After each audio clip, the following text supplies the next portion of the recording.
SprintCarUnlimited.com, coming from Port Royal Speedway.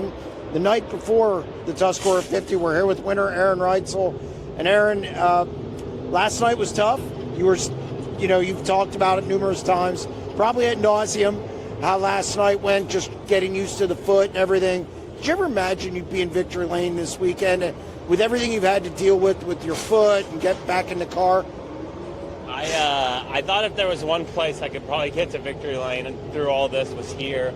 I got what I wanted tonight, slick and smooth, drive around the racetrack, but I come to find out it's not what I want. I want heavy, put my foot down and don't pull it up, because that was the hardest part.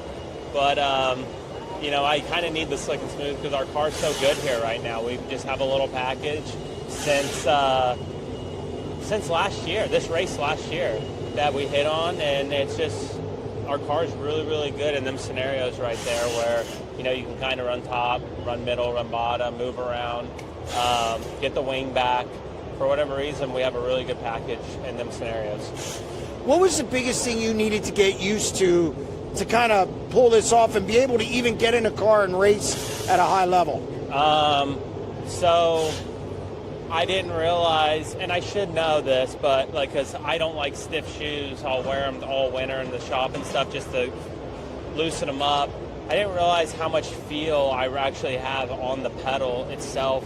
Like I know I run the pedal with my toes, and I come to realize you don't really pick your foot up, you just let weight off of your foot, and that brings your foot up and lets throttle off. Well, last night, when I go to lift, I just wasn't ever lifting, so I couldn't feel any weight difference or anything like that. So that's a struggle. That was a struggle. It's more mindset now in my head on having to lift my foot up, and it took a little to get used to. By the end of the A-main last night, I was kind of getting it. Tonight, it was a little struggle early, especially we used a lot of fuel in the dash there, so I knew I needed to save some fuel, and it was tough to judge at a 3/4 throttle, the end of the straightaway on, and but other than that, it's like I said, I was wore out after the A.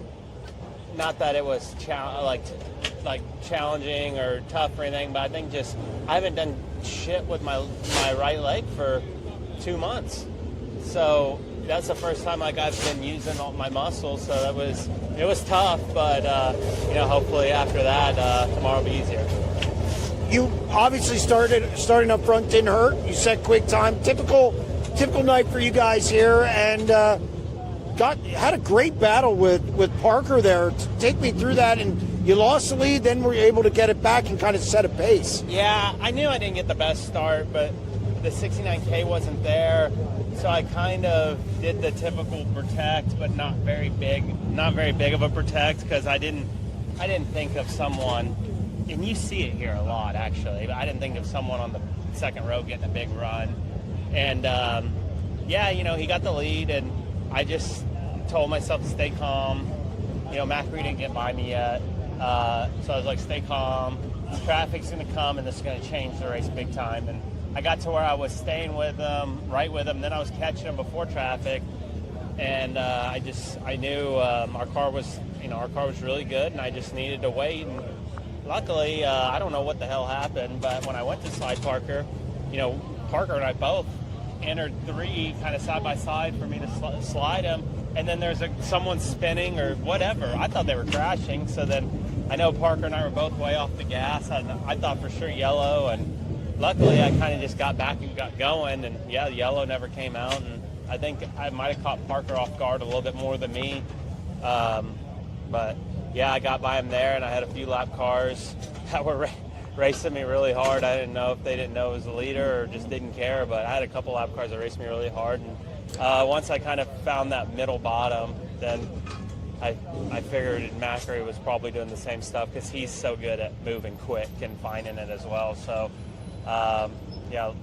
luckily I found it when I did.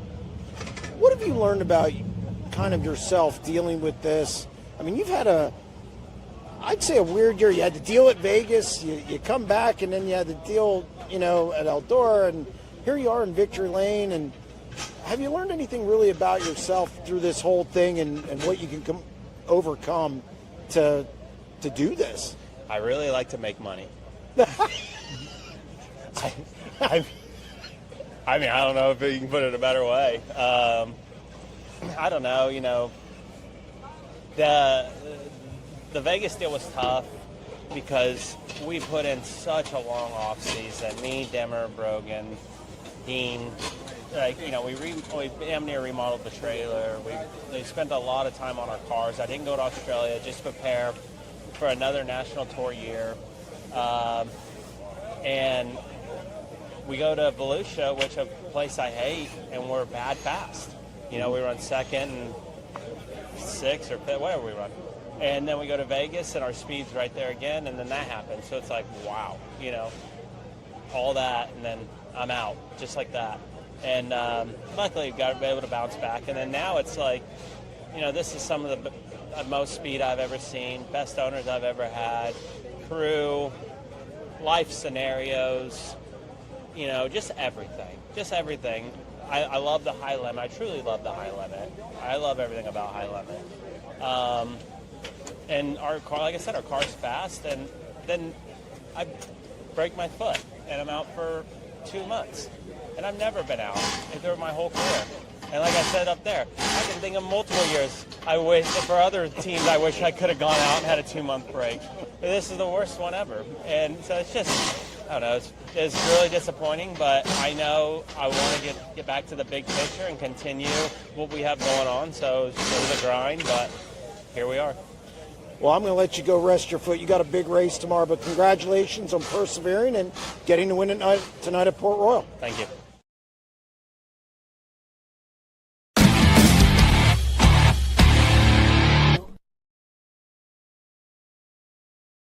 SprintCarUnlimited.com, coming from the Tuscarora 50 Port Royal Speedway. We're here with second place finisher Justin Peck. Justin, you were good. You were out front. Ryan Timms just around the top. It just seemed like he took off. Yeah, I don't, truthfully, I think we just kind of were hanging on. Like, when I could, early in the race, the track was a little bit better. Obviously, it went away as that race went on. And, I was free kind of from the get-go, but I was, had a little something to lean on, had a little bit more grip to kind of overcome it. I stumbled on all the starts, all the restarts, just didn't really have it tonight. We were, I felt like our shot was to get out front, stay out front, kind of try to slow the pace down, and then, once we got to traffic, just kind of dip and dive and dodge, and hope you drive back around the sliders and cut across guys. So, I'm really getting tired of running second. I'm happy. We were in 13th and 14th the last 2 nights, so getting on the podium's cool. But when you're up front and you lead the first 25 laps or whatever it is, you really end up pissed off if you don't lead the next 25. So I don't know. We'll go back to the drawing board. I think we're really close with that race car. We just gotta, it seems like when we get it left, I feel like we need. We kind of lost our side bite. Yesterday got it way more left than this, and really lost our side bite. And then today felt like we really were a lot better.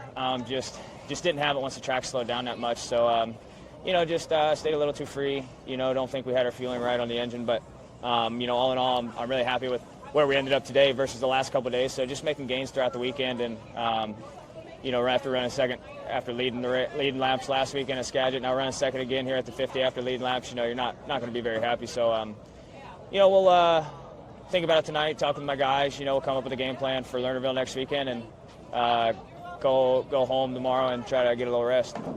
Still knocking on the door of these majors, these 6-figure payday last week, $58,000 tonight. You're getting close, and got to get close before you win them.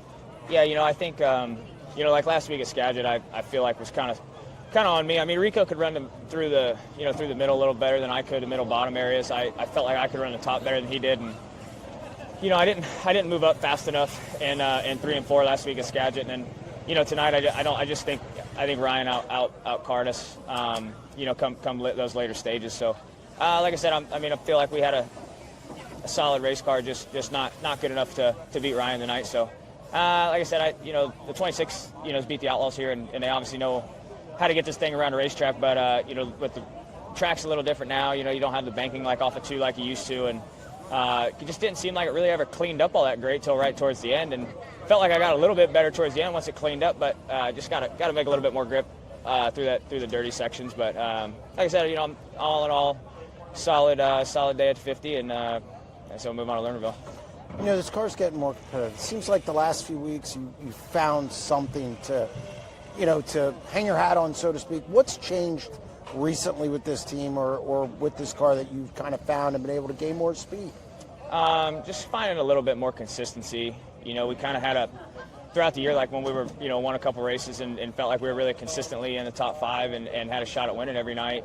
We were on the Ford engines and, had some reliability issues there, just breaking cranks, and shut the program down for a couple weeks there till we could find some, till we got our new cranks in, and just your whole balance changes when you start changing engines and going from Chevy to Ford and all this other stuff. And now that we got the Ford back in for Knoxville, just seems like we kind of got a little bit of our balance back and kind of back to our little sweet spot that we like. So now it's just a matter of getting back to being able to fine-tune this thing and just understanding exactly what we need to do on half miles. I feel like our short track program's pretty solid now. We went to California and kind of struggled for a couple weeks, and just really kind of started paying more attention to the details after Douglas County and Oregon, and went up to Skagit, and, had really good runs up there, and then we come here and felt like we didn't qualify great, heat raced well 2 nights in a row, didn't feature well the last 2 nights, and then tonight, we qualified where we needed to. We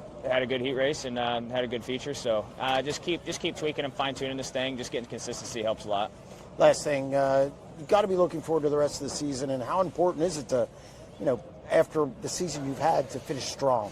Yeah, I think, like I said, it just goes back to finding consistency. The more consistency we can find now here going the latter part of the year, just in a bit, we'll position ourselves to have a better starting spot, come next season. And that's the goal, is to come out of the gate swinging and just try to stay consistent throughout the entire year next year and contend for a championship. So that's kind of what we're striving for. We'll have our Monday meeting with Ford Performance and Ron Shaver and all those guys and try to figure out why we all of a sudden we're stumbling on these restarts these last couple weeks, and try to tune it up. All right. Well, congratulations on a solid run. Yeah, thank you.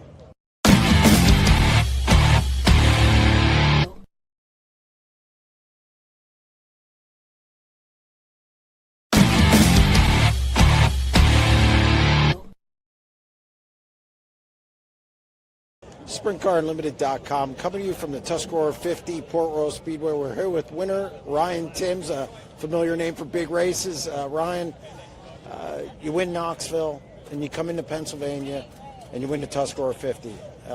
What are your emotions like after putting those two together in less than a month? Yeah, they're really happy emotions.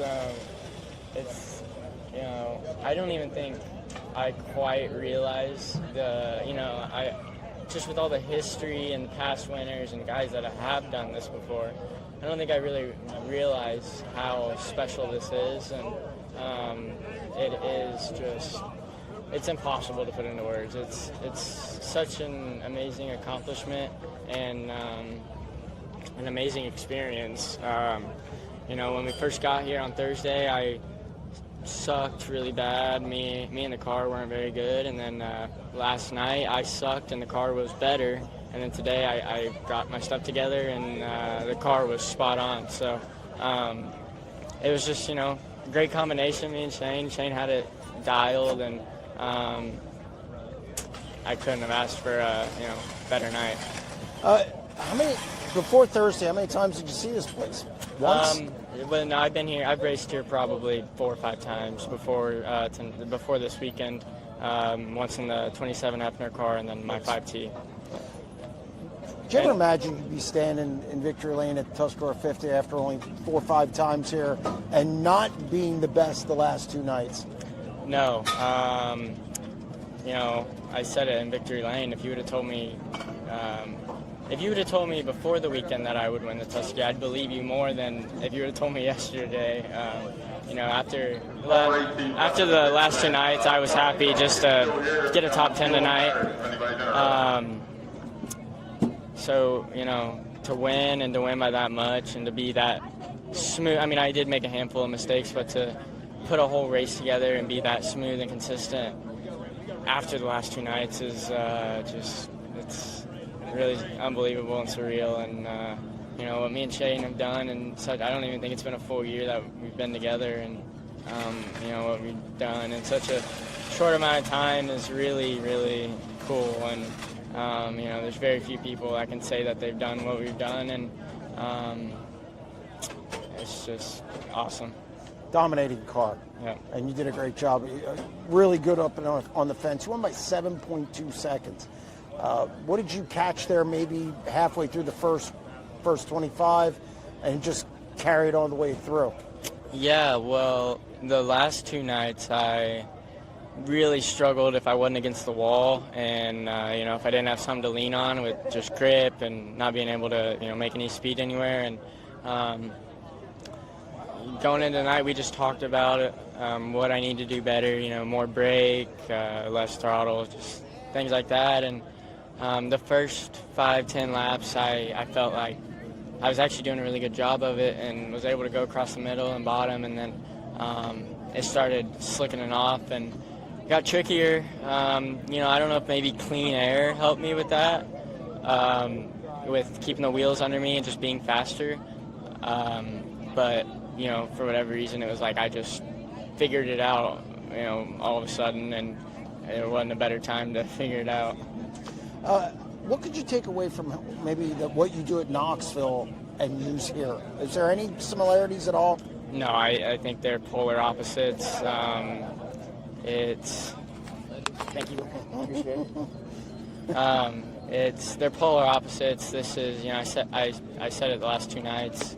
Yeah, I thought I was going to come in here and the first not struggle at all. I didn't think I was going to win, but, well, I mean, I believed I could. I didn't think it was going to happen, but the first 2 nights I expected to, you know, run pretty well, a lot better than we did. And after the first night and second night, it was a very humbling experience. And, you know, I could kind of compare it to Knoxville in the sense of no one just walks into Knoxville and wins, and it takes a lot of time to get yourself as a driver better there and your car better there. And it's just this place, Knoxville and Eldora, are the hardest racetracks for me, at least in my opinion. And I'm just really happy that we have speed here now and got it figured out. Well, not only that, you beat the posse, beat High Limit, yeah, and in a historic event. Yep, yeah. There was still a couple thumbs down I was getting after the race, but it's no, that's the coolest part is it's posse versus High Limit. You know, the rivalry and being an invader and coming in it's really neat. And to put my name next to Doug Wolfgang and Kenny Weld in the history books is the coolest part, really. Well, go celebrate. Congratulations on the win. Thank you very much.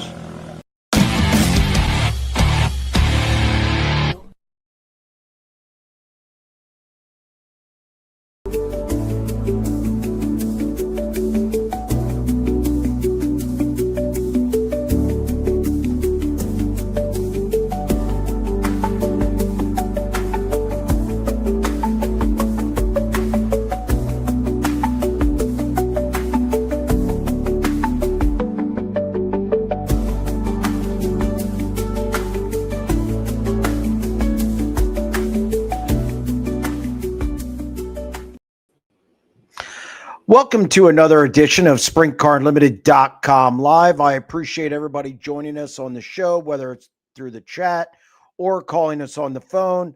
A lot to talk about, but before we get to that, you can call in at 1-844-543-8589. And as I said, you can also ask questions through the chat. Before we go to your questions, we're going to talk about some of the storylines over the last week.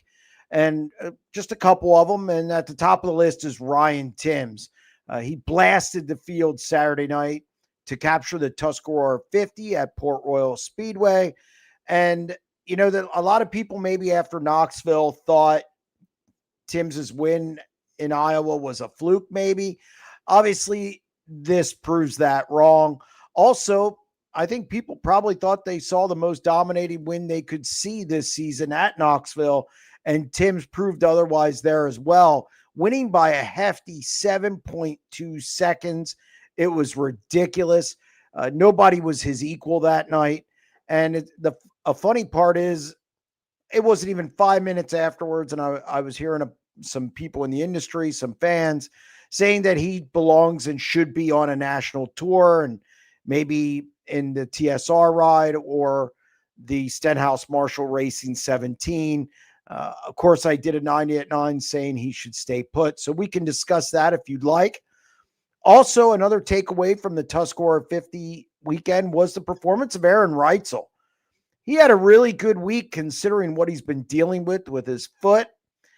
He finished 11th on Thursday night. He had obviously a new type of shoe on, and he was just getting used to it because the next night he came out, looked totally different, and he wins Friday's A main at Port Royal, comes back the night of the 50, completes all 50 laps. He runs third, and he's now 21 points, or I should say he has Ridge & Sons Racing, 21 points ahead of Rico Abreu Racing in the high limit owner standings. He's 35 points ahead of Casey Kane Racing, and that's where the money's paid in the owner standings. So it'll be interesting to see how this plays out over the last 10 to 13 races of the year. As far as silly season, the big news of the week was Sheldon Haudenschild announcing that he was leaving the Stenhouse Marshall Racing 17 at the end of the season. And I know a lot of people are surprised. I've heard about this for a couple of weeks now. Obviously, nobody go on the record, so I couldn't really write about it. But since joining Stenhouse Marshall in 2018, he racked up 44 World of Outlaw wins and also had a career best fourth place finish in the standings in 2020.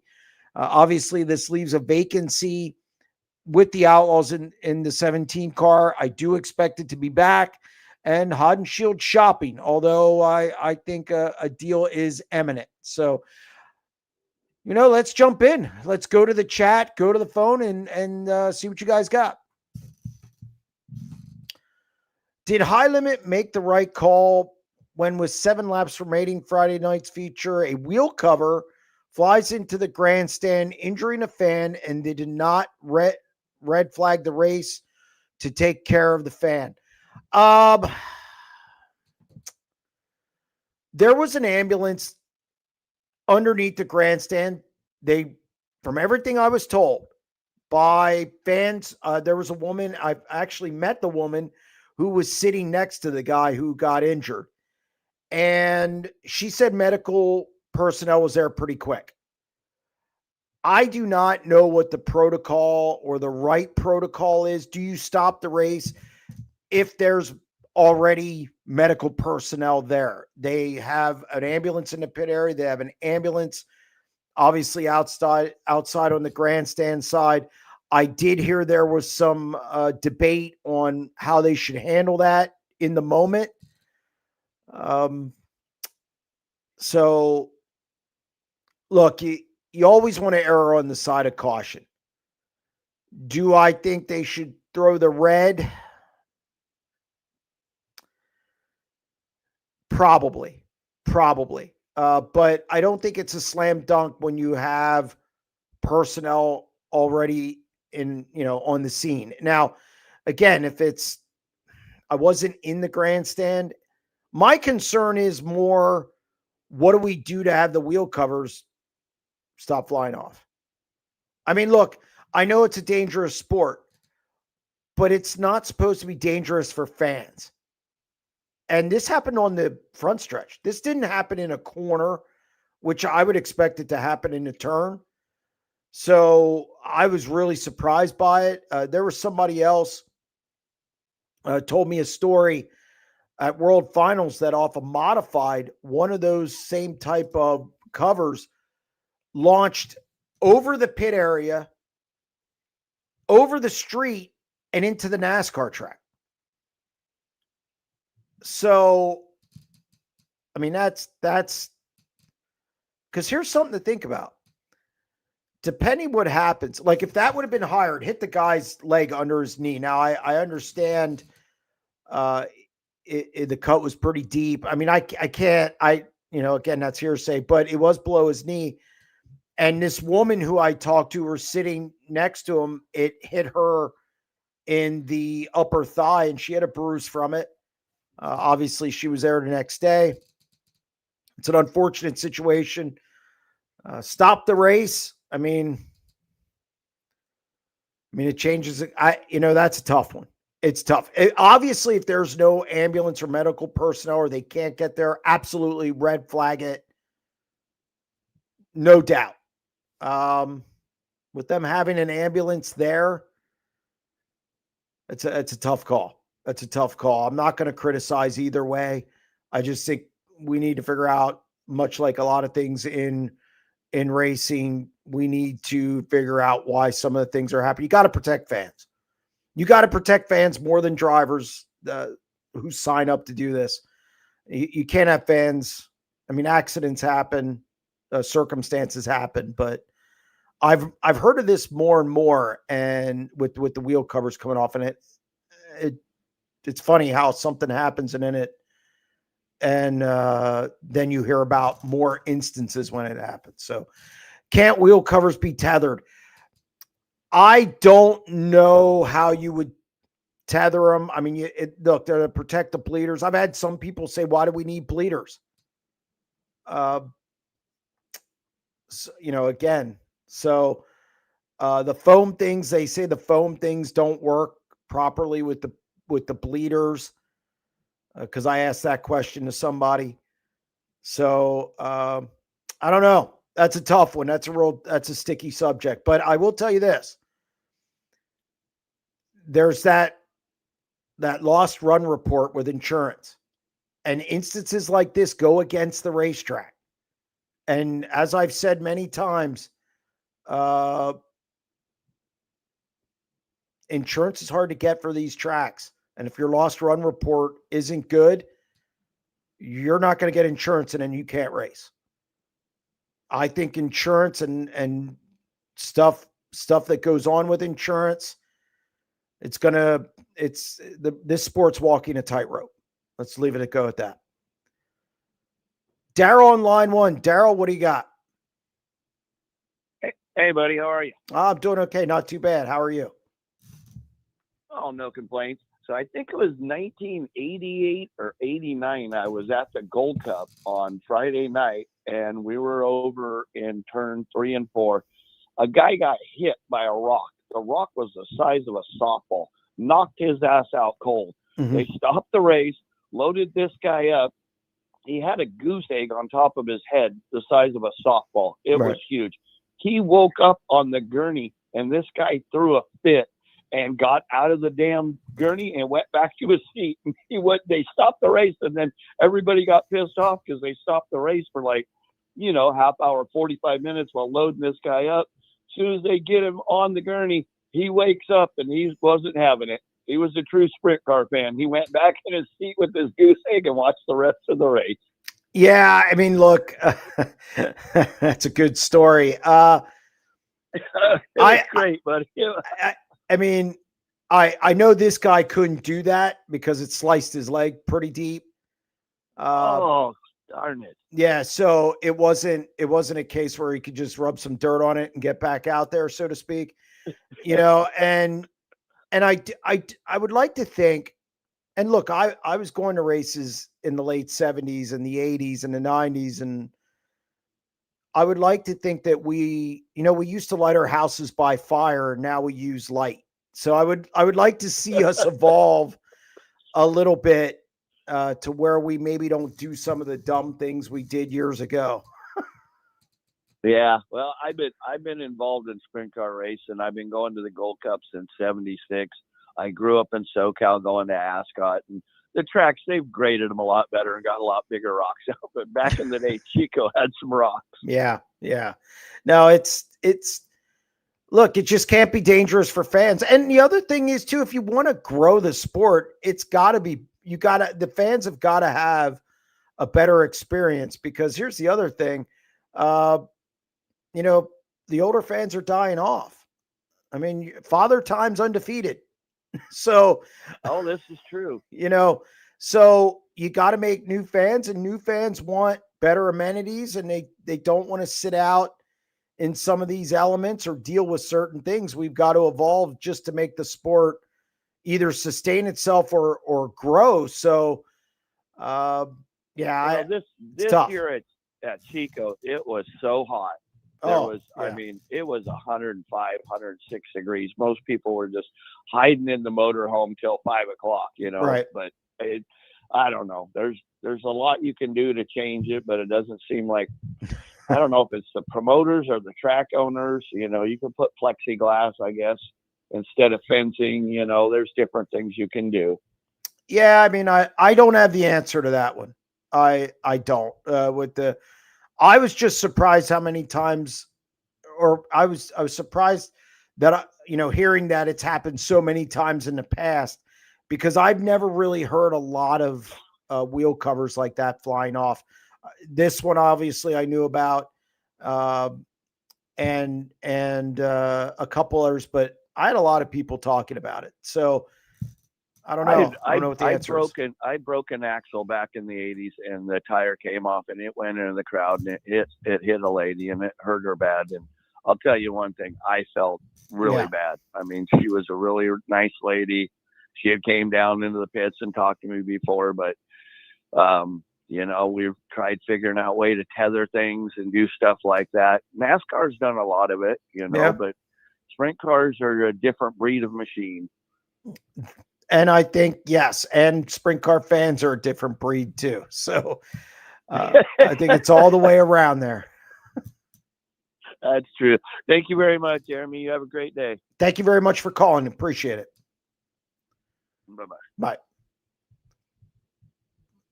All right. I'm getting sick of high limit and all the screwing around fan fest, letting Crouch go back out the track, laps down, and more potential to cause another caution. Well, I think that's every form of dirt track racing. I don't think that's a high limit thing. I think, let's face it, high limit gets done before, they're the quickest run shows. They're done at 9:30, 10 o'clock every night. The Outlaws are the next best, and then you have weekly racing, however they fall in. So I think high limit's probably the most efficient show. Now, we had a little bit of screwing around on Saturday. We got done at 11 or close to 11 for a big show. But they definitely don't. I'm not in favor, if a guy's laps down in any sprint car race, I'm not in favor of them going out. But screwing around, the fan fest thing, you have to kill time anyway. You got to give the guys a chance to, after time trials. They don't really run 2 division shows very often. So the fan fest thing, and I talked to a few drivers, they want to sell merchandise. It's a good way to sell merchandise. The drivers, I've heard this from multiple high limit drivers, how much they like that. And it doesn't burn that much time. They're still getting done at 9:30, 10 o'clock every night when you watch them on Flow or being there. So, and I'm a stickler for that. So I don't think they screw around.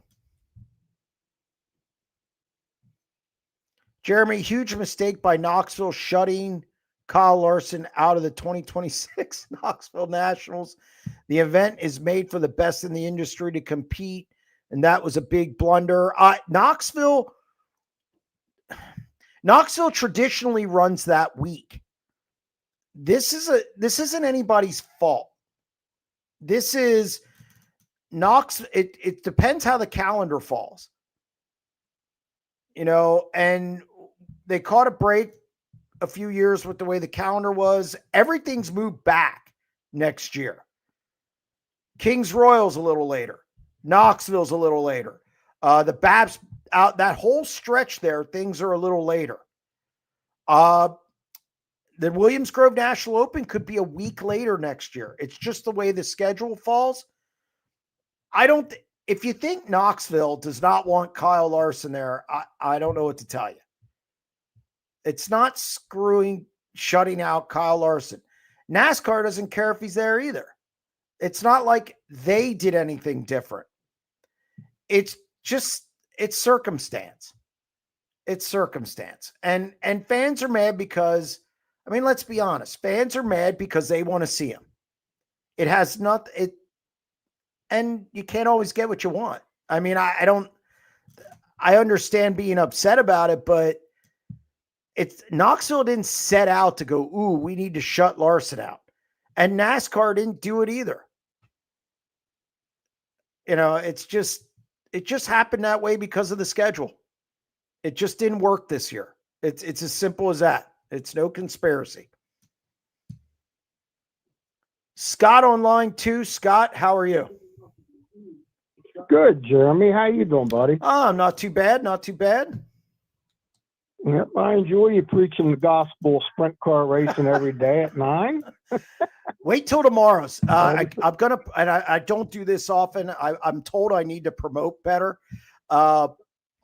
You know, tomorrow's 90 at 9 is going to kind of be a fun one. I went back and did the points from June 1st to now for the World of Outlaws and what they would stand at. Just something fun. Who's number one? You know, just something like that. So there you go. Go ahead. I'm sorry. That's okay. Now, I wanted to add another story about those wheel covers. Okay. Back around 1975, we were at the Reading Fairgrounds, and I don't know, did you ever get a chance to go there before they closed up? My dad went there. I did not. Okay. I was too young. young. They would let the fans in the pit area stand over in turn 3. I mean, but 20 yards out on the track. Sure. You know? And I stand there with a friend, a driver, whatever, and modifies the racing coming down the back stretch. And then all of a sudden, here come one of them wheel covers flying in here and hit my friend right in the calf. It was an 1/8-inch thick piece of aluminum with a 3/8 dowel rod of off red on it. And immediately we had to take him to the hospital. I mean, you know, it's crazy. If it hit somebody in the head, it would have killed him. You know, I look back at old pictures of even Williams Grove and they're standing in the turns. I'm like, those people are crazy. Yeah, I was one of them. I used to stand on the poles at like Fort Wool, right on the guardrail. And wow. I always stood on the pole right at the exit of the pit area at Williams Grove, right at the edge of the track. Didn't bother me. I was young and dumb, you know. Would you do it now? Lincoln, there was never no good. I'm living. No. I said, would you do it now, though? Would you stand there now? No. See, there you not go. At all. That's what I like to hear. That speeds are way too fast now. Back then, it wasn't so bad, you know. But all right. Yeah, just a little story I wanted to preach to you there, and I'll be listening tomorrow morning like I always do. Well, thank you very much. I appreciate that. Yes, sir. You take care. Yep, you do the same. Bye. Bye-bye. All right. What else do we have here? I know we have more. I understand if you can't say, but maybe you could blink aggressively. Is there any legs to the shots to CJB rumor? I'm going to say no. I don't need to blink on that one. I know this is I know Justin Fiedler said it. I have not heard that once. I mean, I lie. I heard it once, but it was weeks ago, and I've heard nothing else to that effect. Nothing else. And if I'm a betting man, which I've been known to make a few wagers, I'd say Schatz' deal is almost done, if not done. There you go. All right. Dave on line 3. Dave, what do you got? Hey, Jeremy. How you doing, buddy? Not too bad. Can't complain. Ryan Tim's performance unbelievable. Aaron Reitzel should get a tough man award. And what do you think about the Outlaw show Friday night when Madsen put the leading laps in the Ford? Well, it's not a Ford anymore. It's a Chevy. But you know what? It's gonna sound weird. I think it was good to see the car up front. It solidifies to me that Kerry Madsen was the right choice to finish the season. I do think TSR is. I do believe Tony when he told me that they're evaluating their program. I think that's important. I think Kerry's a veteran who can do that. I think Kerry's the type who could tell him what's wrong, what's not. He's run teams before with Tyler Swank at Caneric. So I think he was the right choice. That's number one. Number two, it tells me that there's some capability of that car to be competitive. He did, so there's that. And on the flip side, I don't think it's necessarily Donnie's. I think for the most part, the finishes have been pretty close to the same as when Donnie's been in it. They had a good run, obviously at Vado, but it's still status quo. We'll see how they do in California. And I don't know. It was good to see, though. It was good to see that car up front. And I do not believe it's shutting down like other people believe. Yeah, I almost thought he was going to get a win there. Yeah. I think you deserve a pretty good round of thanks for the stuff you do all year long. You do a good job for sprint cars, but I was wondering what happens to this program after the season winds down. You shut down for the winter, or how's your show here work? We don't shut down at SprintCarUnlimited.com. We keep going. So, no, this show will run just like our podcast on the website with Ryan Hand goes all year. This will go all year. The 90 at 9 goes all year. I do take a week or two at Christmas time because, I have my daughter, she's off school, and I get to spend some time with my daughter because she does at times, like tonight, she has school. She's 13. So I don't get to talk to her as much as I'd like. And we spend some time together at Christmas. So I'll shut it down the end of December for just a week and a half. But other than that, we're all winter long. All right, good deal. All right, Jeremy, that's all I got, bud. Thank you very much. No problem. Thanks for calling, Dave. Appreciate it. Bye-bye. Bye. Seeing Justin Grant and now Aaron Reitzel both get put major victories I can't read tonight. Get major victories after major injuries was incredible. Seeing them on crutches in victory lane shows just how tough these guys are. I also think it shows how much money's in the sport. Trust me. When I talked to Aaron Reitzel at Port Royal, he knew how much Justin Sanders made in the 87. He knew exactly. There's more money in this sport now, even on the non-wing side. And these guys, they understand what's at stake. I mean, it could be life-changing money. Now, it's not millions. It's not like golf, which if you're going to teach your kids to do something, play golf. Go look at what those guys are earning. But it's good money. I mean, the money is going up. If you're with High Limit, those owners' points they just know they know what's going on. And they're veterans too. Justin Grant and Aaron Reitzel have been around a long time. They're not, I wouldn't call them this new way, it's just generational. So I think that they're more apt to tough it out than maybe some others. That doesn't mean they're lesser than or more than. It just means they're different. So I just think with the money out there right now, guys are going to maybe do crazier things. Any word if Brownie's racing Lernerville? No. He will not race until he gets that brace off, he told me. We had a story on SprintCarUnlimited.com the night he pulled out, or I should say the next day.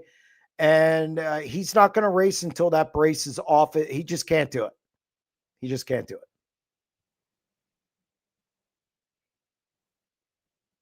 Paul in line 4. Paul, what do you got? Hey, Jeremy. How are you? I'm good. Thank you. I love the show, and I'd like to thank you for being a professional, if you know what I'm talking about. Oh, sure. Thank you.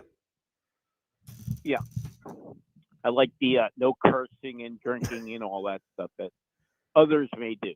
But anyway, I just recently retired, and I'm thinking about moving to Central PA, at least as a part timer, to be like a sprint car junkie. Okay. Live the lifestyle. You have any recommendations as areas?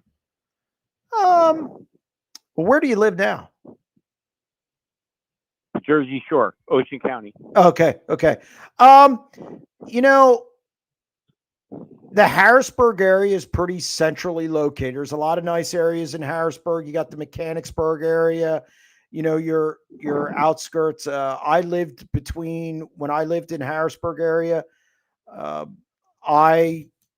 was between Hershey and Harrisburg. It's kind of like a metroplex. And almost, you know, if you, right, you know, it's one of those deals like Mechanicsburg's right next to it. You wouldn't know the difference.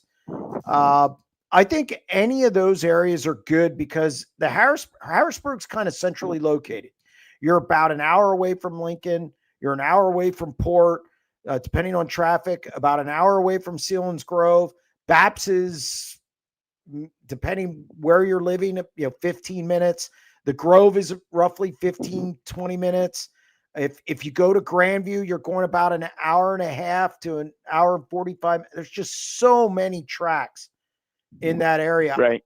I live in Lebanon, so I'm about 25 miles east of Harrisburg now, and I'm an hour and 20 minutes from Port, about an hour and 25 minutes from Sealands Grove, about an hour and 20 minutes from Lincoln, an hour from Grandview, 45 minutes from Baps, and 50 minutes from the Grove. So anywhere in that area, it works, and you're going to see a lot of sprint car racing.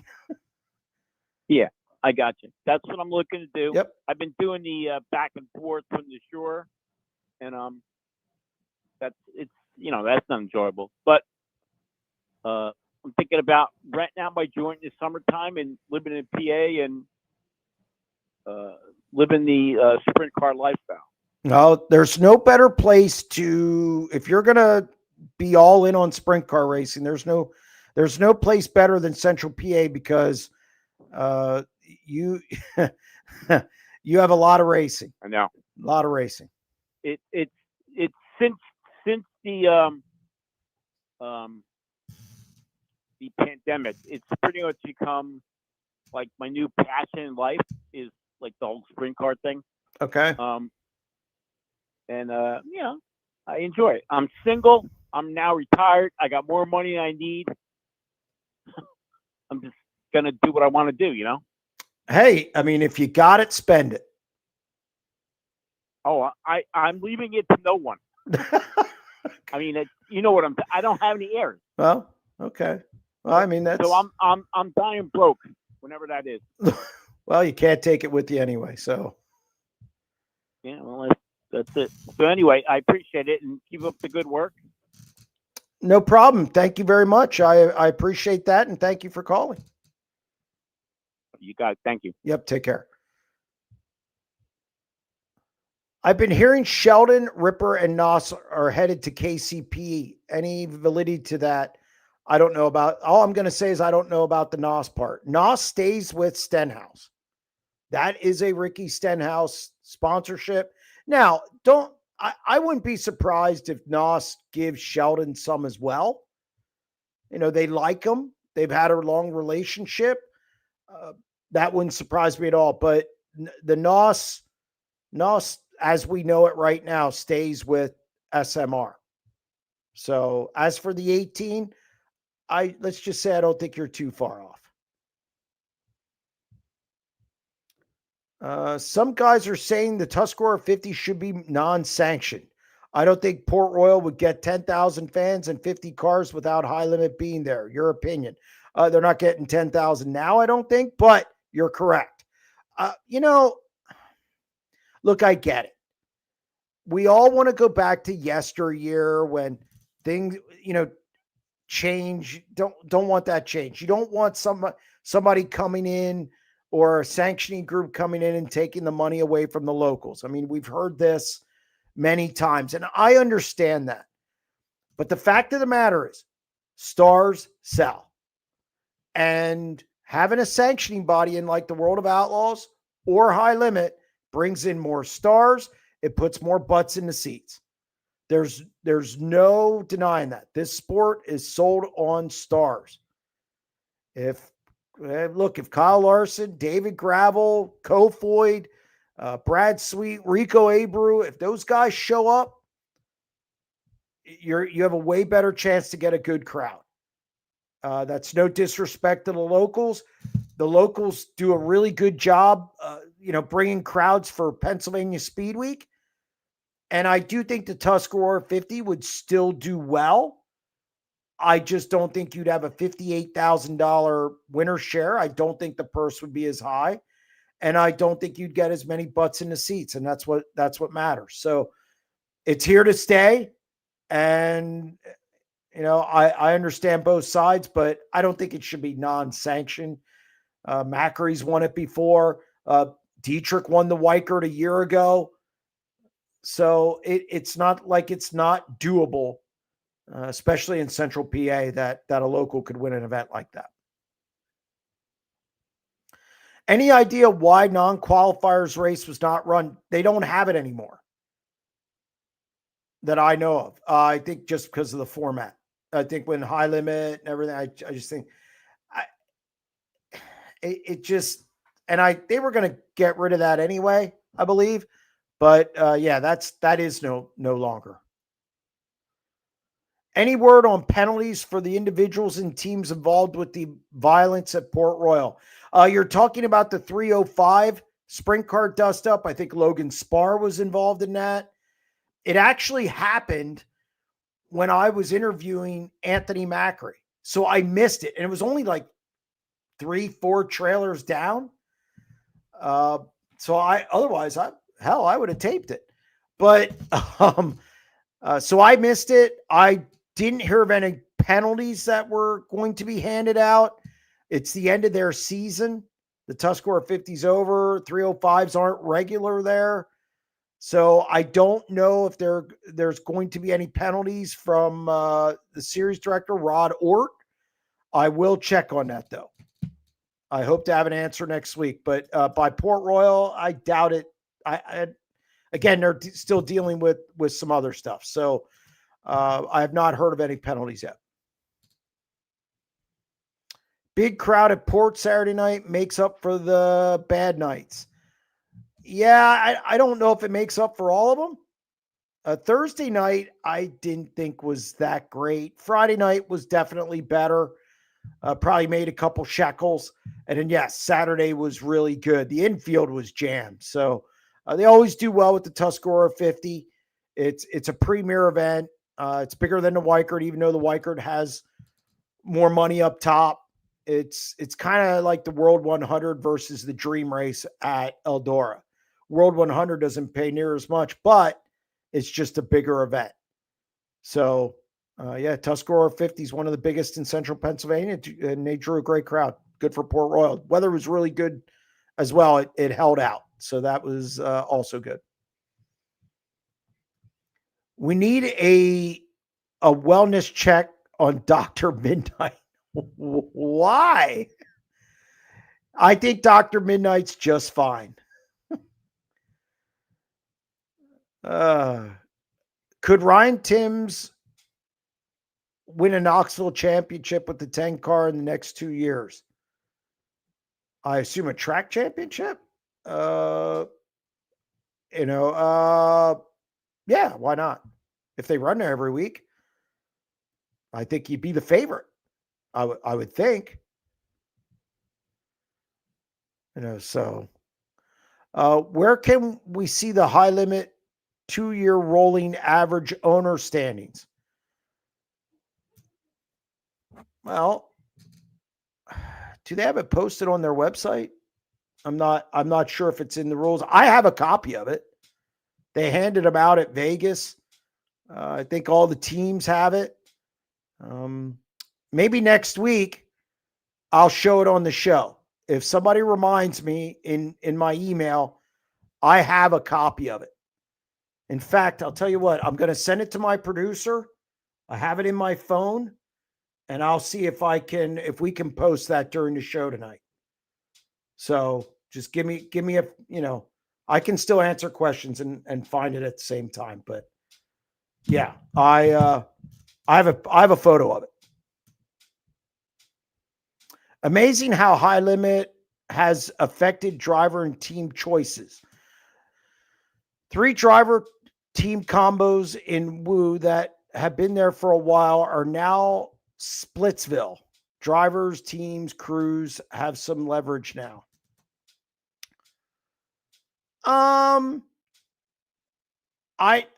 In all fairness, I don't think any of them had anything to do with High Limit versus World of Outlaws. Sheldon, I just think it's 7 years. That's a long time in sprint car racing. Shots and Tony Stewart Racing, that's been brewing for a while. The Selzy and KCP deal, that was an internal thing. So none of it really had anything to do with High Limit World of Outlaws. And it's not like Donnie Schatz is going to go run High Limit. There is 0.0 chance of that happening. There's no way that happens. As for Sheldon, I think that's probably up in the air.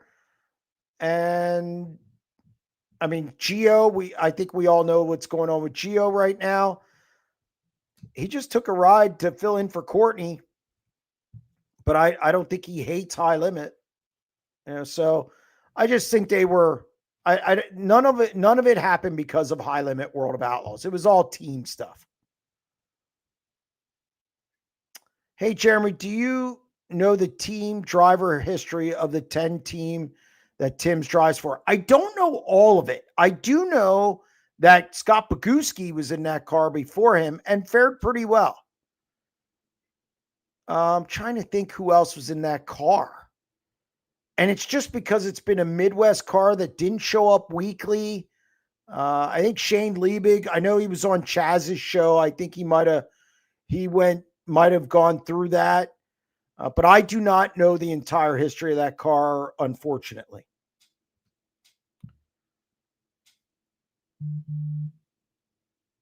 Hang on a sec. I just got a text message. Oh, interesting. For your late models unlimited segment, how about the sellout at Eldora? Here's what is funny to me about these tracks, and you hear it at Knoxville all the time. Largest in history. They didn't add seats. Now, I'm not saying Eldora for late model. I want to go to the World 100. I will be the first to admit that. I want to go to the World 100 because the crowd, yes, it's larger than the King's Royal. I just don't know how you get to more people in. Where are they sitting? If it's a sellout, and we've seen sellouts before, where are they going? But yes, the World 100, I heard this year was a madhouse. It was Dave Byro III did some work out there. I talked to Dave a lot, and he told me he's never seen a crowd. It was just incredible. So, yeah, late models draw at Eldora. They love them out there. Jeremy Elliott to the TSR 15 so he could do a segment called From the Driver's Seat. No. Now, when the Kevin Ward thing happened, this is the closest I've gotten to a sprint car driving it. When the Kevin Ward deal happened with Tony Stewart, I have a Doug Wolfgang helmet that I won in a raffle. It's the one he raffled off at Motorsports years and years ago. I have it. And I wanted to see, I did a story for Penn Live on the visibility of a sprint car with the helmet, the seat, and everything. And I sat in, was it Lance DeWeese's car, I believe. And you can't see anything. I don't know how these guys drive those things. I know why some sliders and some things happen out this side of the car. You can't see. It's very difficult to see. You don't have a big range of motion. That's when I started to change my opinion on some of the things that happen on the right side of the car. So, that's the closest, and that it will be the closest I ever get. I'm 53 years old. I'm not driving that thing. Are you kidding me?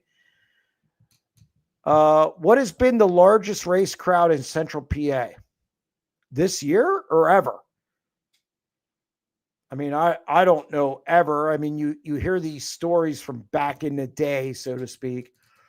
I know the Grove 2013 National Open, I believe it's 2013, that Fred Raymer won, I think might have been the largest crowd in the Grove history, and they seat the most people. So I would say that's pretty close. That's pretty close. All right. Any update on Steve O'Neill and Mike Wagner?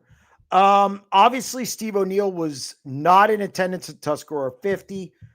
I do have some information, and I want to be careful. I will tell you that Steve O'Neill's okay. Whatever the problem was, it's just a medication thing. There's nothing they have to do to no surgery or life. It's a medication thing. So Steve O'Neill's okay. Mike Wagner they took some metal out of his eye, and he had a concussion, and he had a bruised lung. He was released from the hospital. He's fine. We had it on our 90 at 9 today. Apparently he's working on Logan Wagner's car to get it ready for the weekend. So, but yes, both are doing okay.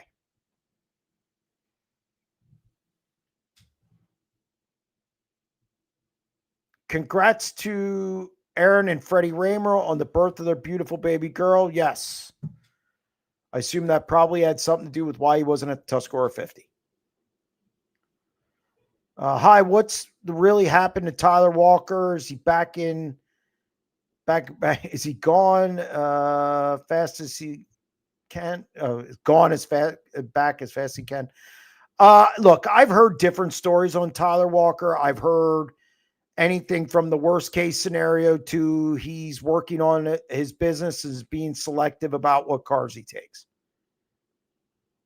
I've heard opposite ends of the spectrum there. So I don't know what's true and what isn't on that one. You just don't. It's funny. It shows how you can be here today, gone tomorrow.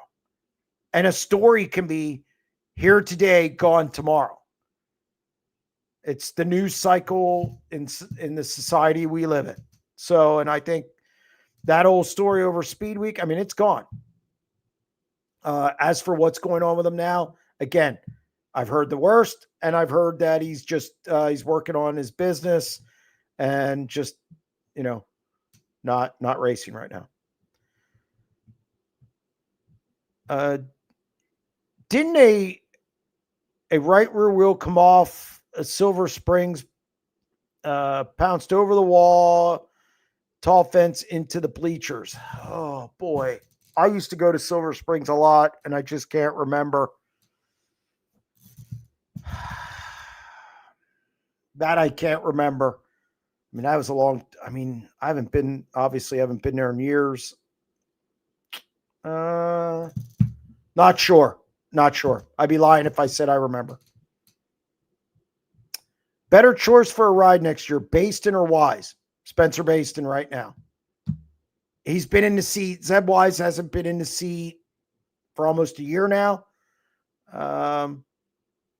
So I don't know. Zeb seems to be doing well with whatever he's doing outside of racing. So I don't know if he wants to drive anymore.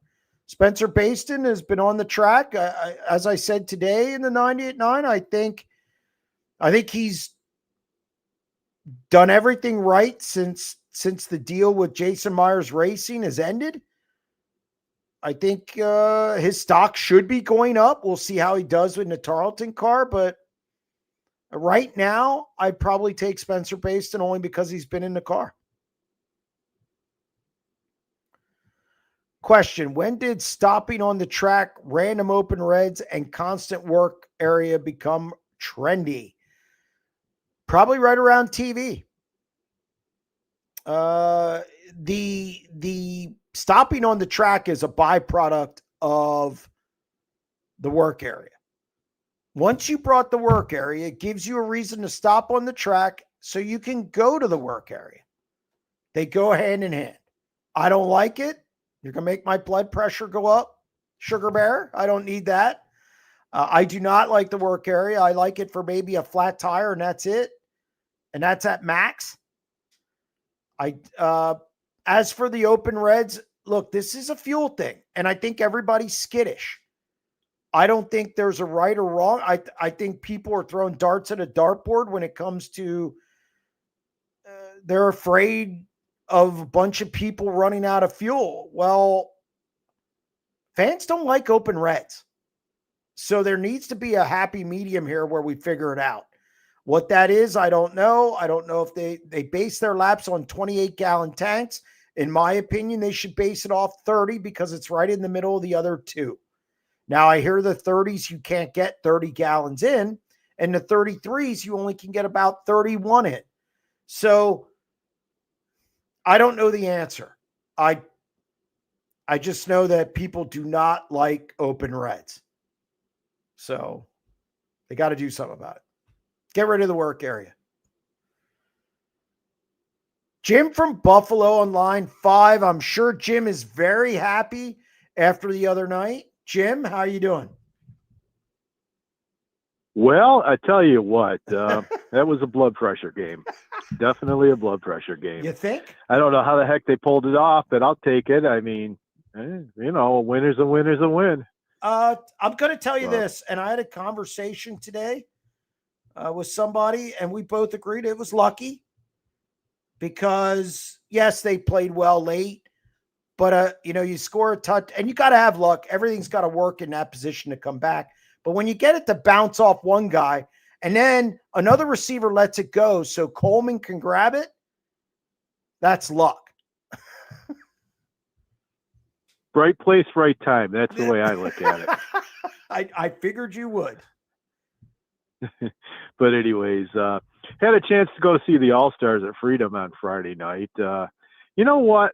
The more I watch those guys, the more I really enjoy that series. It's a bunch of pretty evenly matched drivers that are getting the chance to go to a bunch of different tracks. And you know what? They've been putting on a damn good show. And, I really enjoy it. And especially, like Tim Schaefer, he should probably get the Comeback Driver of the Year award this year. He looks happy. He looks fast. And, that's a nice team he's putting together there with the 17 GP. I think they're in the right spot. Running that series. So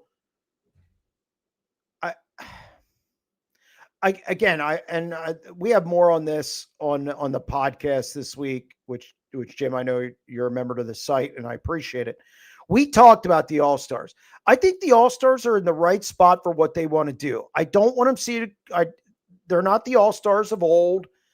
I think the All-Star shift now is young drivers get some experience on the road without killing themselves. It's 30 races.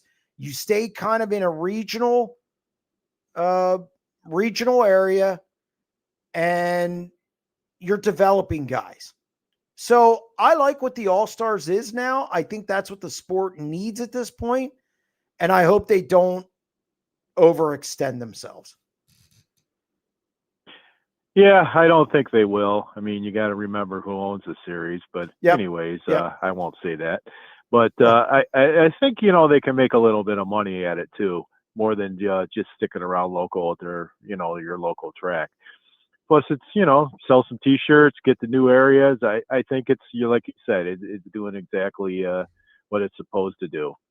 But one question though, Vado Speedway is a great little track.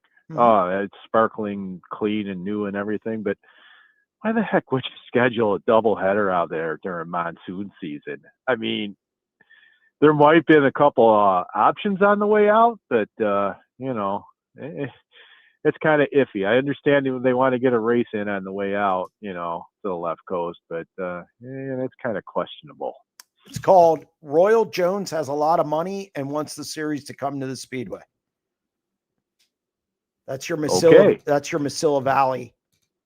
Royal Jones is that's his speedway. Mesilla Valley Transport. Yep. That's his speedway. But yes, and we all know that Jason at Knoxville scheduled against Kyle Larson on purpose. He absolutely did that on purpose. It's a conspiracy. When you see like every fifth or sixth person in the grandstands has a Kyle Larson's T-shirt on. Yeah, he did that on purpose. Yes. Note sarcasm. Oh my. Yeah, it's. Yeah, I know. But anyways, go ahead. No, go ahead. Just one one final thing. Everybody have a good week and go Bills. Go Bills. He's already moved on to the Bills. Sounds good, Jim. Thank you very much. All right. I did send it. There is the high limit franchise payouts, the 2-year average payouts. There's 2026. And then 27 will be for 25, 26. Then 28 will be 26, 27. 29 also 27, 28. It shows the escalation, how much it goes up. There you go. Lauda, that is, take a screenshot. You have it. So we'll leave that up there. Can you put a question up we'll leave that up there. Nobody needs to see me anyway at this point. Maybe if I lose some weight. Could we see Tim's head to Lernerville this weekend and stick around for the Open at the Grove? Good question. And I actually feel kind of stupid. I didn't ask him at Port Royal. He was kind of being pulled in a few different directions. So, I wanted to do my interview and get out. I don't know if we'll see him at Lernerville. Do I think we'll see him at the Open? I think it's a strong possibility.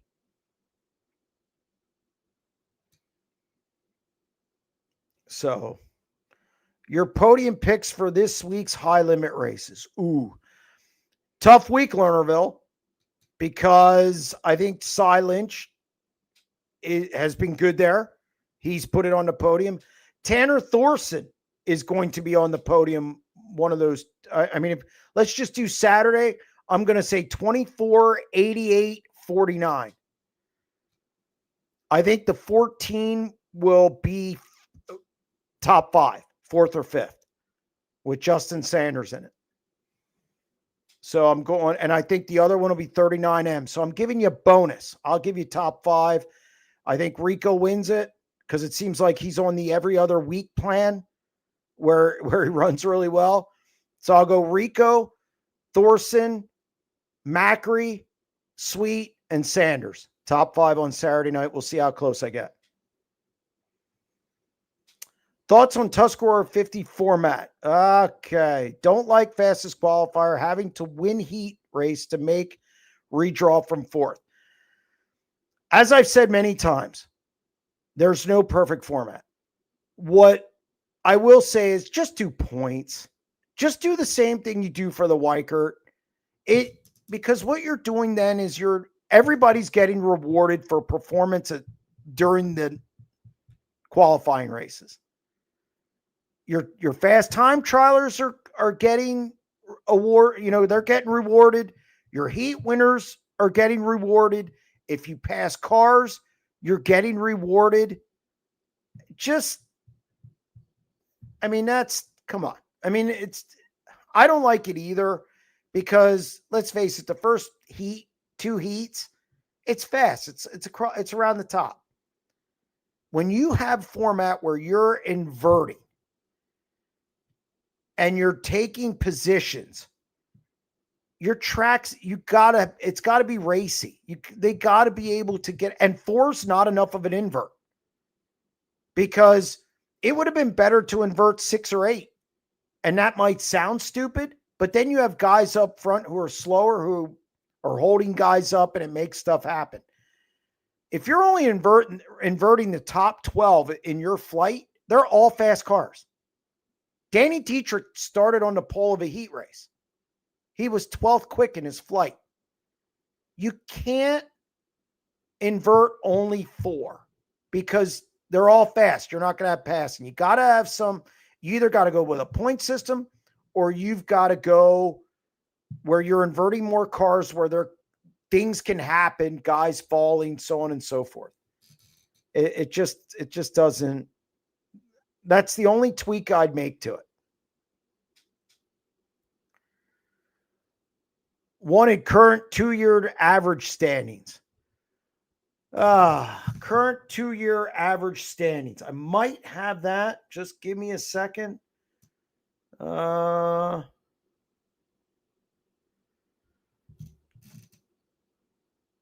As of now, I think this is as of now. KKR 2.0, Rico Aber Racing 2.5, 7BC 3.0,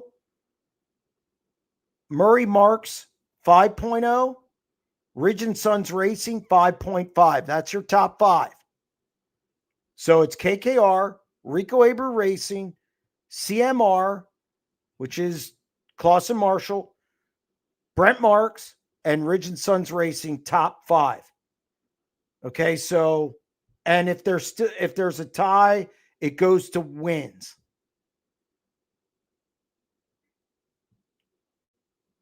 So if I'm getting this from Brian Walker. He actually texted me. So thank you, Brian Walker. Appreciate it. So that's what it is now. If the 24 wins the title and the 49 finish third, I believe Rico gets the top franchise worth $425,000. So there you go. There you go. But that's your top 5 currently. So we'll see what happens. How do you like that, Loudy? SprintCarUnlimited.com delivers. If memory serves me correctly, you're a Cowboys fan. Yeah, that would be that thing right up here. It's blocked tonight, which is probably good. If so, go Birds. What a great game, though. Look, I am not a delusional Dallas fan. I know what to expect. I will say they played well. I was impressed with what I saw, and I don't care that Micah Parsons isn't there. I would have traded him probably pre-draft. I don't believe in paying a defensive end $40 million. I think that's absurd and stupid. And I think if the Packers don't win it in the next 2 years, they're going to have salary cap issues. So the minute they have to pay their receivers, they're in trouble, which is going to be about 2 years. So they got a short window. And Dallas, Jerry Jones is a buffoon. And I don't expect big things from the Cowboys. So, but yes, I'm a Dallas fan. Will Tim's be in your year-ending top 10 rankings? I was actually putting it together for this week, trying to get one out before November when the season ends. And I'm currently I'm doing it this week. I hope to be working on it tomorrow and Thursday and releasing Thursday night. By the way, our deep dive this week, Dale Blaney, should be interesting. Should be interesting. He's an interesting guy. All right, what else do we got? Jeremy, did you see the viewership numbers from YouTube when Flow app crashed. I'm impressed at the viewership of regional series being 5 to 10,000 each series. I don't think it's bad. Yep, I mean that's not bad. You know, I'll tell you what though. I know people get pissed when there's buffering, when apps crash. I think everybody's got to understand we're not ESPN. Okay, we don't have a big tractor trailer truck sitting outside. And I know that's not the question, but I wanted to hit on that. Buffering, I will tell you, if you're buffering, switch to a different browser. Like if you're using Chrome, switch to Safari. If you're using Safari, switch to Chrome. Whatever the case is, switch browsers. The buffering is not the streaming company. I'll say it again. Buffering is not the streaming company. Buffering is the internet that it's coming through. Switch browsers. It might take care of the problem. It doesn't mean it definitely will, but that's part of it. But we're not ESPN. Like we don't have Disney money. Everybody says, "Oh, just make it better." Yeah, that's easy. That's easy to say. So next time, even just take a breath. I know it's frustrating. Trust me. If I hear that people are having problems with ours, I'm ready to throw stuff. You know, so it's tough. But no, 5,000-10,000 for a regional, so that's good. Jeremy, I've been on the fence about joining Sprint Car Unlimited. Could you give me your best sales pitch? I think the content speaks for itself. We have a weekly podcast. Get a lot of breaking news, meaning first to have it. I'd say probably in the 70 to 80% range of getting it first, but it's accurate. I don't print rumors. Nobody can say that they read the stuff on my site and say that's not true. I talk to all the drivers. I'm in the pit area every week. We have stories all year long, even in the off season. We have video. I do a lot of notebooks, like when I go to Lernerville this week, I'll do a notebook of everything that happened that night. We do closing thoughts after each race, 5 closing thoughts, quick hitting things. It's just a lot of information. I usually have anywhere between 500 and 600 posts a year, which is a lot of content for $35. So, and we have California content. Joseph Terrell is a freelancer for me. He covers your big events on the West Coast, whether it be the Gold Cup, Skagit, different swings out there. He's not there every week because he lives in Washington, but he does a good job. He gives rankings. We have rankings as well. Put a lot of time in the rankings. It's not a popularity contest. So it's just a lot of content, and I think you'll be pretty much up on everything in sprint car racing if you join the site. Why do both series never try and make up a Saturday show on Sunday? Because they just don't work. Their rain dates like that traditionally fall short, especially if they're not scheduled in the first place. People go back to work. People travel. People aren't. I mean, now you're in school. Now you don't have that in the summer, but you still work. You have work. They just don't pay as well. And these remember, here's the other thing. All in on a World of Outlaws event is roughly $110,000, $120,000. That's per sanction fee, costs at the racetrack, everything all in. You got to make that nut up. And when you move a race, I mean, that's tough. I mean, I couldn't imagine being a promoter. At one time I thought, I wouldn't mind doing that. No, I don't have enough antacid to do that. It's just, Man, tough deal. Definitely a tough deal. What do you think of Toyota sweeping Calistoga with McFadden and Kofoid winning at Huset's? Anytime Kofoid wins, I'm not surprised. I think he, in a couple years, is going to be the best sprint car driver in the country. And there's people who might rank him number one now. Tune in to 90 at 9 tomorrow. I'm going to let the viewers decide. But I have some stats. And that's no disrespect to David Gravel. He's had a great year. Just hasn't won the big shows. And that's what he did last year that really put him over the top. So then you start asking yourself, is the World of Outlaws championship the end-all, be-all? But not surprised, McFadden was the best car there, best driver there at Calistoga. So it doesn't surprise me at all. And Kofoid, anytime he sits in victory lane at this point, I'm not surprised. With the icebreaker, oh, come on, you're going to ask icebreaker? We're skipping the off season. With the icebreaker opening the Central PA season, do you feel this is what the fans want? Drivers and teams want, or track greed? Too much racing in PA. I've said there's too much racing in PA. I think it comes down to one simple thing. When promoters are sitting around years where they didn't race in February and they had, say, a 60-degree day, you catch that one lightning in a bottle, 60-degree day, and you think, man, we could have raced this week. Now, the Grove used to open the season in mid-March. Then Lincoln said, you know what, we want to get in front of them. Why, I don't know.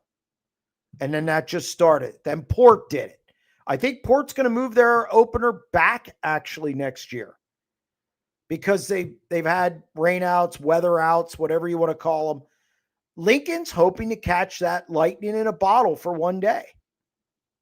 And then, because they'll pull the plug quicker, say the second week. If they get, remember that Thursday, they even moved it to a Thursday because it was like 65, 70 degrees and they hit a massive home run. Then they canceled races over the weekend. So it's just one of those things where they hope to get lightning in a bottle with good weather and get a good paying show right out of the gate because fans have cabin fever. I do not think the drivers are big supporters of it. I just think they feel they have to do it.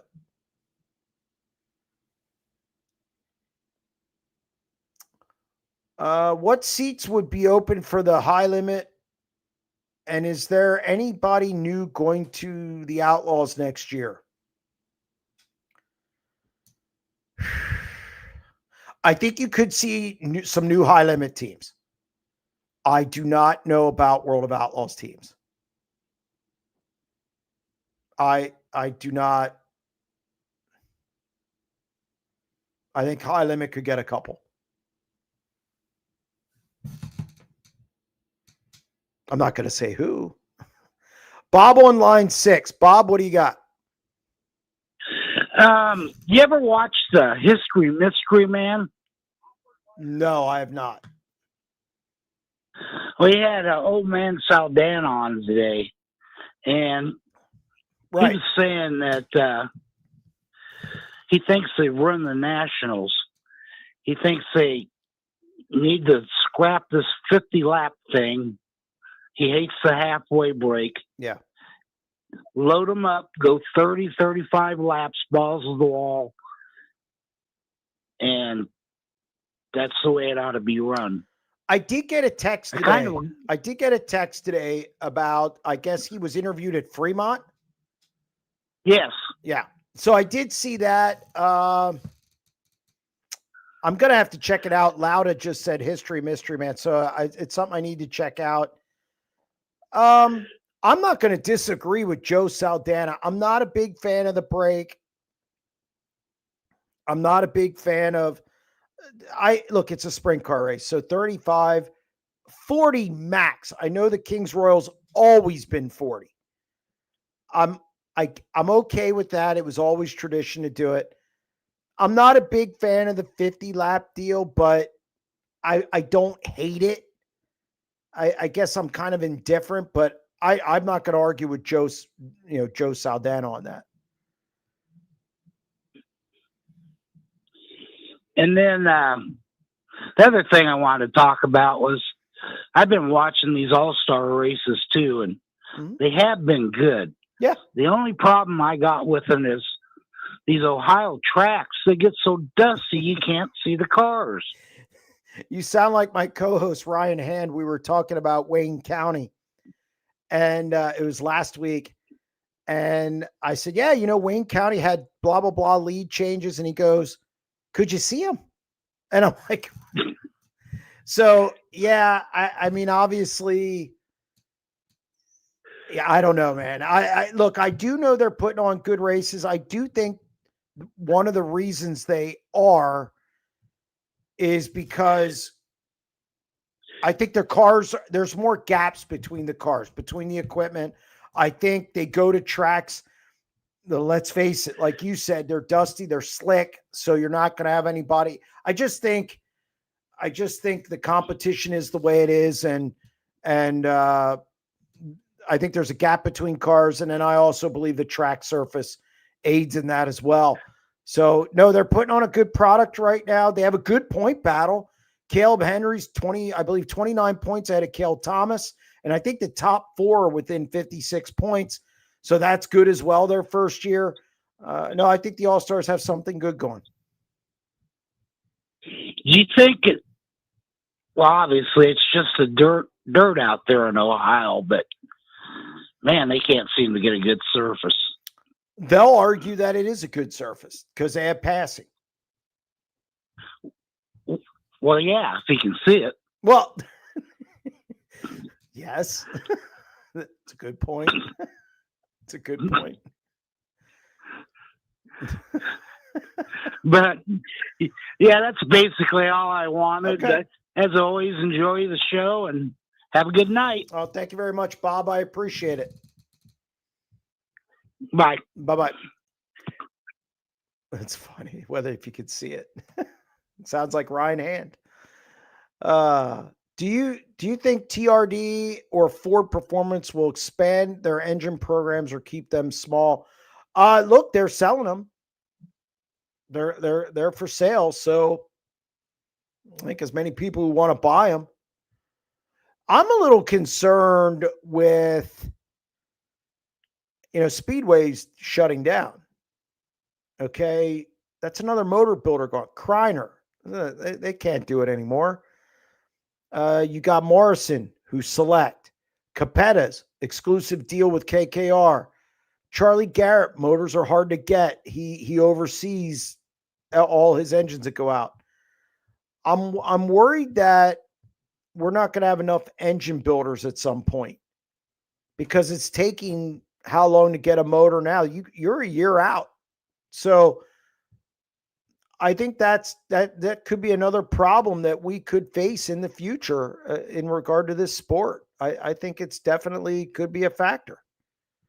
So it's a concern. Last year, Corey Day had a breakout year. This year, it is Ryan Timms having a big season. Who do you think will be the next breakout star? It's a good question. I haven't really thought about that. I would not have predicted Ryan Timms to do what he's doing this year.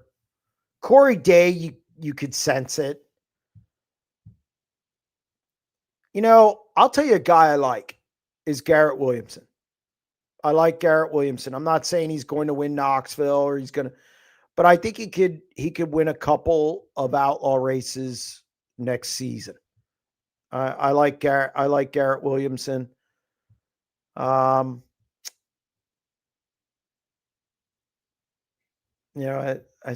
you say breakout, that takes a lot of guys out of it. Look, Brenham Crouch. The Brenham Crouch story is interesting because I think people expect too much of him. He came out, His first year as a 410 sprint car driver, he won the IRA title. That was his first year in a 410. Then they threw him out on the high limit circuit. He wasn't ready for that. I think if we could pull him back, maybe do regional stuff, I think you could see him, develop quicker. He's shown a couple. Look, I know there's one-offs and people win races. They start on the front row and they get a rubber down track and they win one-off circumstance. He raced well at Port Royal. He raced well at Skagit. So I'm interested to see his development continue. Dason Pursley, somebody mentioned Dason Pursley. He's come on at the end of the season here. He's looked better. So we'll see how he finishes the last quarter of the high limit season. But there's definitely some guys out there. Pursley, like Tommy mentioned in the chat, and I think Brenham Crouch under the right situation. I think Garrett Williamson. I like Garrett Williamson. I don't think they'll break out to the way Corey Day did, though. That's tough. That's a tough comparison.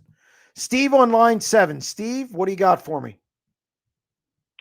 Hi, Jeremy. I was thinking about Dominic Selzy. He was mentioning after the Skagit Nationals that he wouldn't mind racing up at Skagit all year. Mm-hmm. It's like, God, this would be a perfect opportunity with what's going on. He could just tip his cars up there and maybe, have a crew up there. Then he can just fly back and forth to save him so he doesn't have to tow. And then he can race at a good track all year long.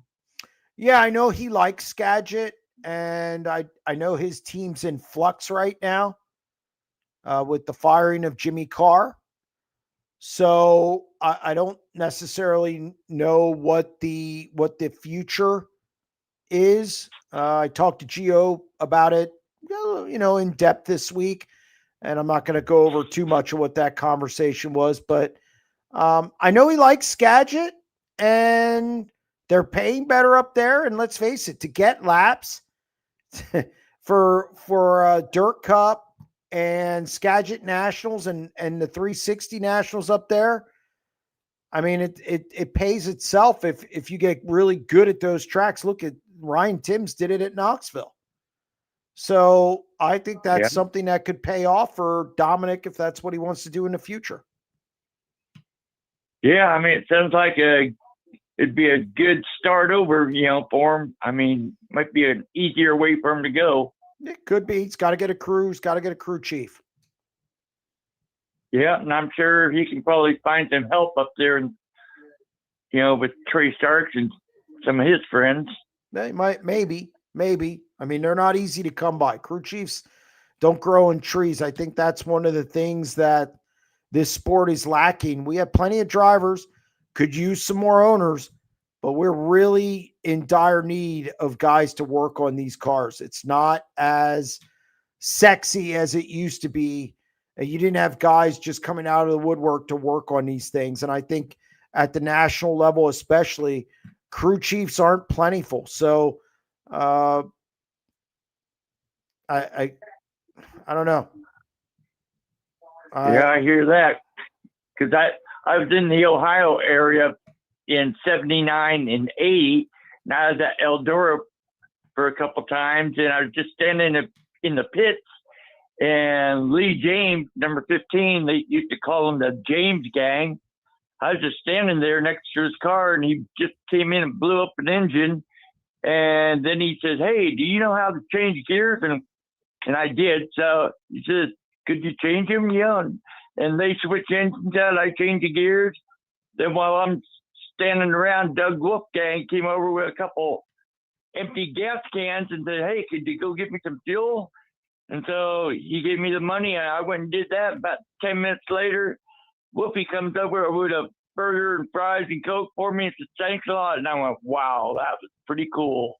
Yep. I mean, there's a lot of stories of stuff like that happening, and we'll see. We'll see what happens with Dom, and see. I don't know if he starts running Skagit full time. I kind of doubt it, but we'll see. Okay, well, just thought I'd pass it on. Nope. See what you thought. No, I appreciate it, Steve. Thank you very much. Thank you, Jeremy. Have a good day. Yep. You too.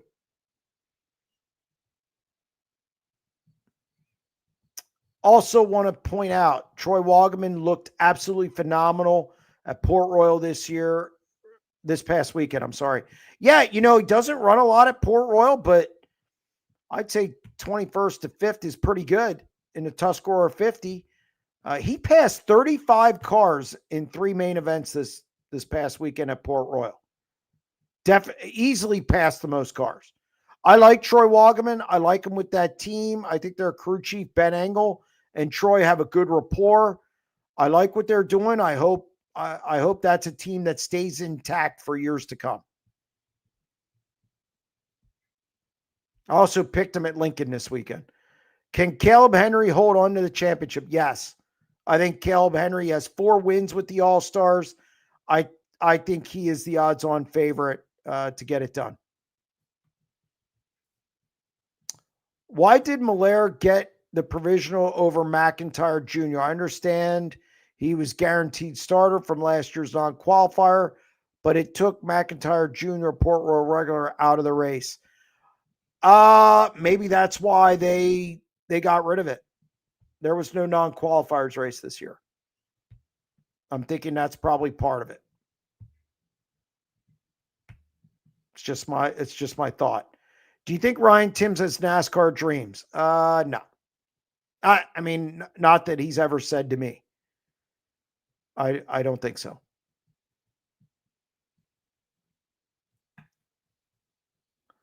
Anthony Macri or any non-touring driver going national touring next year. People want Macri to do it too, and I just don't think that's what I think you could see it. I think Macri would run Outlaws maybe 1 year. He said he wanted to try. He just wanted to say he did it. But I think full time, he likes what he does. He likes coming home. He has a girlfriend that he stays with. I mean, I just think, and he likes being home. I think they like their schedule, that if things aren't going well on the road, again, could go back to PA, kind of reset. So I just don't see a lot of guys who, I mean, we had 29 guys out there to start the year between the 2 series. I just don't think there's many more to do it. I don't see anybody. I'm just thinking real quick. I don't see any other guys stepping up to do it next year.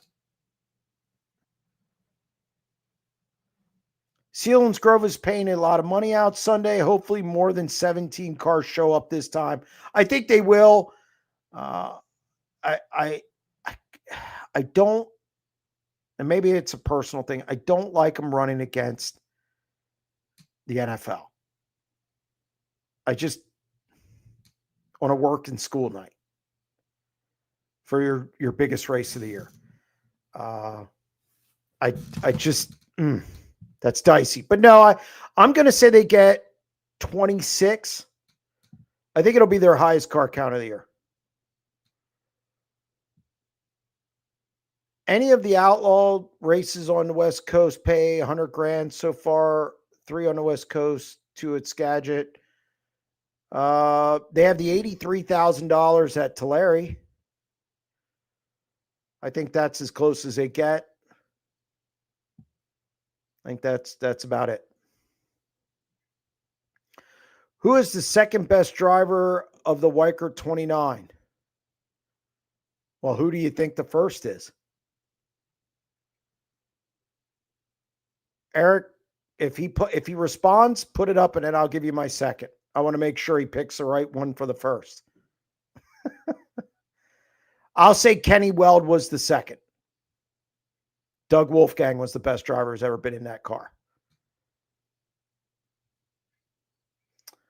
Thoughts on the Power I 410 points battle, Joe B. Miller and Ayrton Geniton. You know, Joe B. Miller is sneaky good in those lower Midwest races. I know in when it used to be the Wheatley pool and now Corey Neshaw's pool, when Joe B. Miller's in those lower division, I'm picking him. Joe B. Miller just sneaky. And no, Bobby Davis Jr. is not second. He never won the Knoxville Nationals. Never won the Kings Royal. Did win the National Open, though. Okay, good. Wolfgang, we got it right. But yeah, no, I like Joe B. Miller. You know, I'm interested to see they've gotten decent car counts for the Power I deal. I'm curious to see how it develops.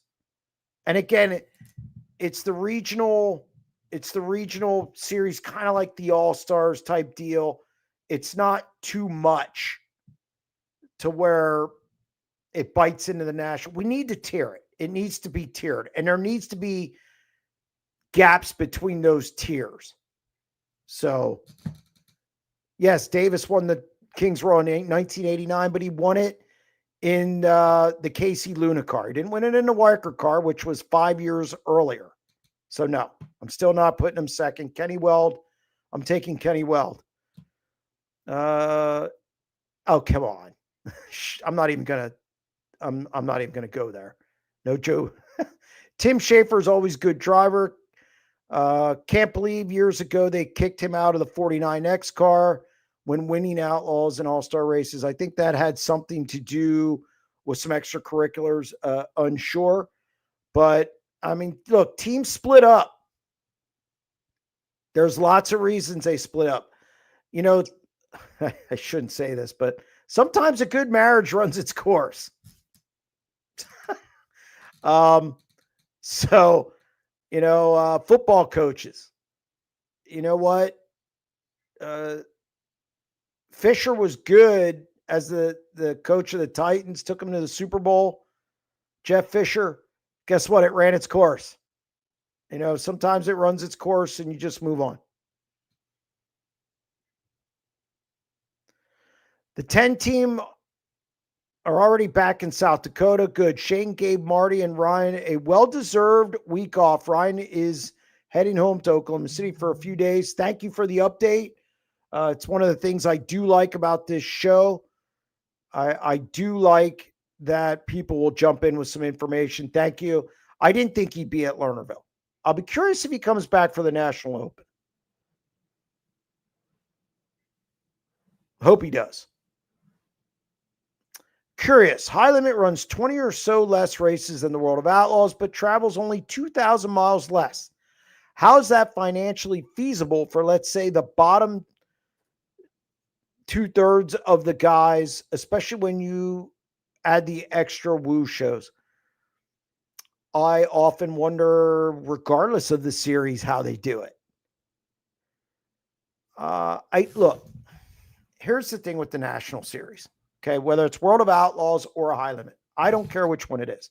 One puts their money in tow money, the other puts it in franchises now. It's just two different models, but they pay a lot. These teams depend on tow money.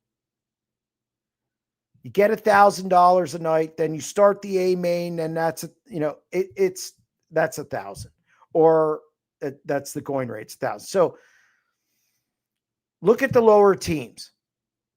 You know, Bill Rose's team, he's not paying full-time guys. He's not paying 3 full-time guys out of a shop where they have all the expenses.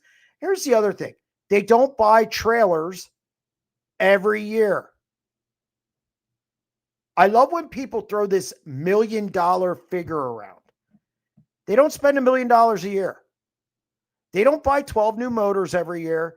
They don't buy a trailer every year. So they don't spend $1 million every year. First off. I understand what you're saying about the 20 races and all that. That trip to Cal, you're going to see that get less. Let's put it that way. You're gonna see that less next year for High Limit. I'm not gonna tell you why. I'm gonna say their schedule isn't etched in stone. They're only in their second year.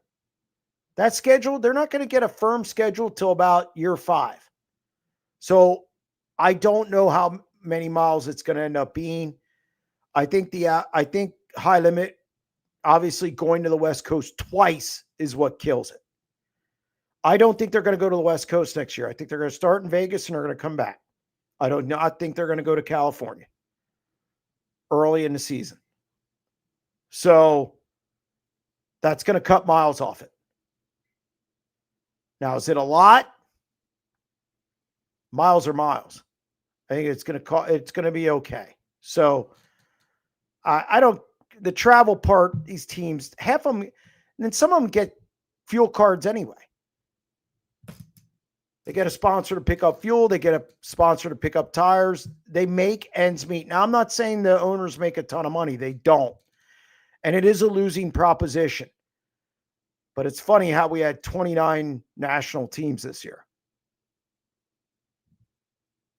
So, what is going on with Dominic Scelzi? I mean, we kind of already talked about that. I think their team is in flux right now. They fired Jimmy Carr. I think they're either looking for a crew chief or kind of hit the reset button a little bit. I think they'll be fine. I don't think we've seen the last of Dominic Scelzi. Do you think Brad Sweet will go winless for the remainder of 2025? Ooh, no. I think he will win in the next 3 weeks. Well, let me rephrase that. I'm not sure when Lakeside is. I think he wins at Lakeside. I think he wins at Lakeside. He can win at Lernerville. Easily can win at Lernerville.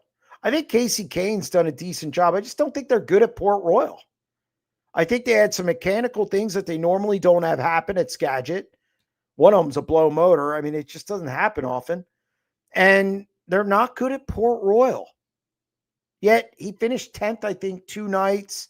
I don't know where he was. It's just, I think he's going to win at Lakeside, and I think he could have a good showing at Lernerville.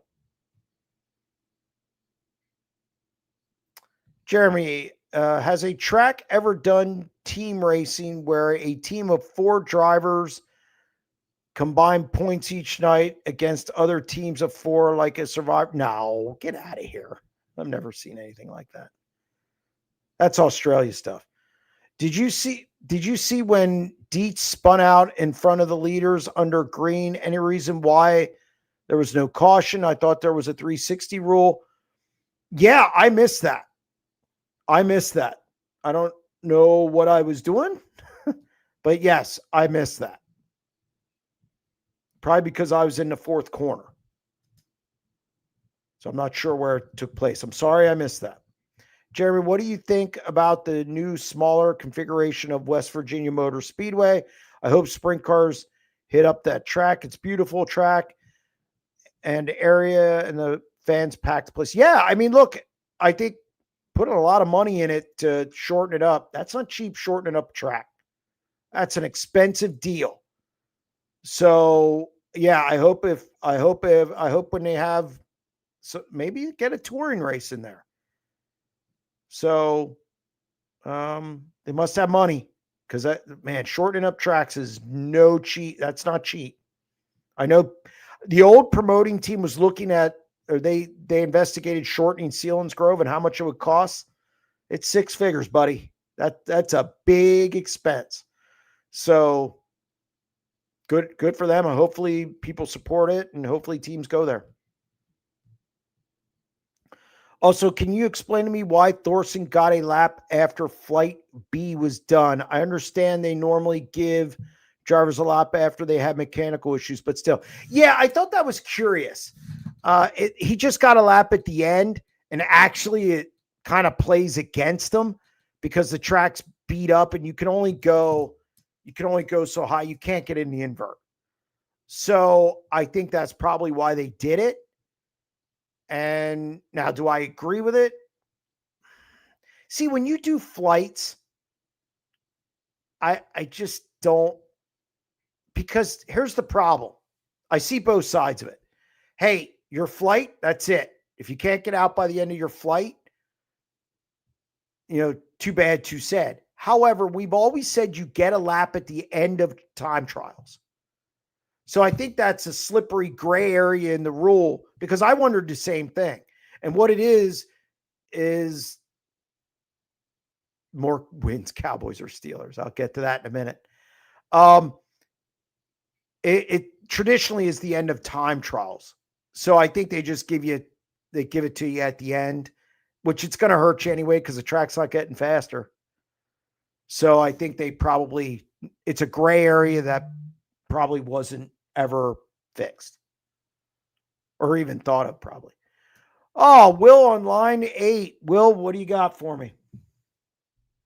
Oh, not much. It's going to be quiet for the next week or two before NARC gets on the road, but they had a pretty good race at Placerville. Who didn't expect Sanders to win the race? Good race, though. Well, yeah, I mean, that was a slam dunk pick for me. Love it. Yeah, I think anybody that's watching should know that he's pretty good at that place.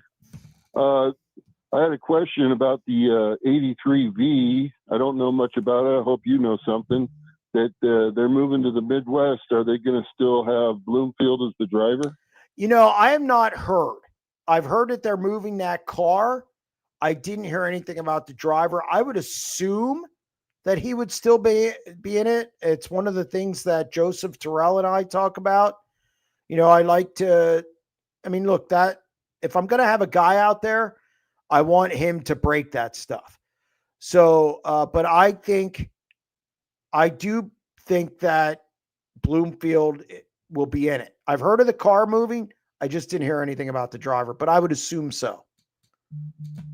Yeah, they sort of said the announcer said something during the broadcast, and it was very vague, so that's why I asked.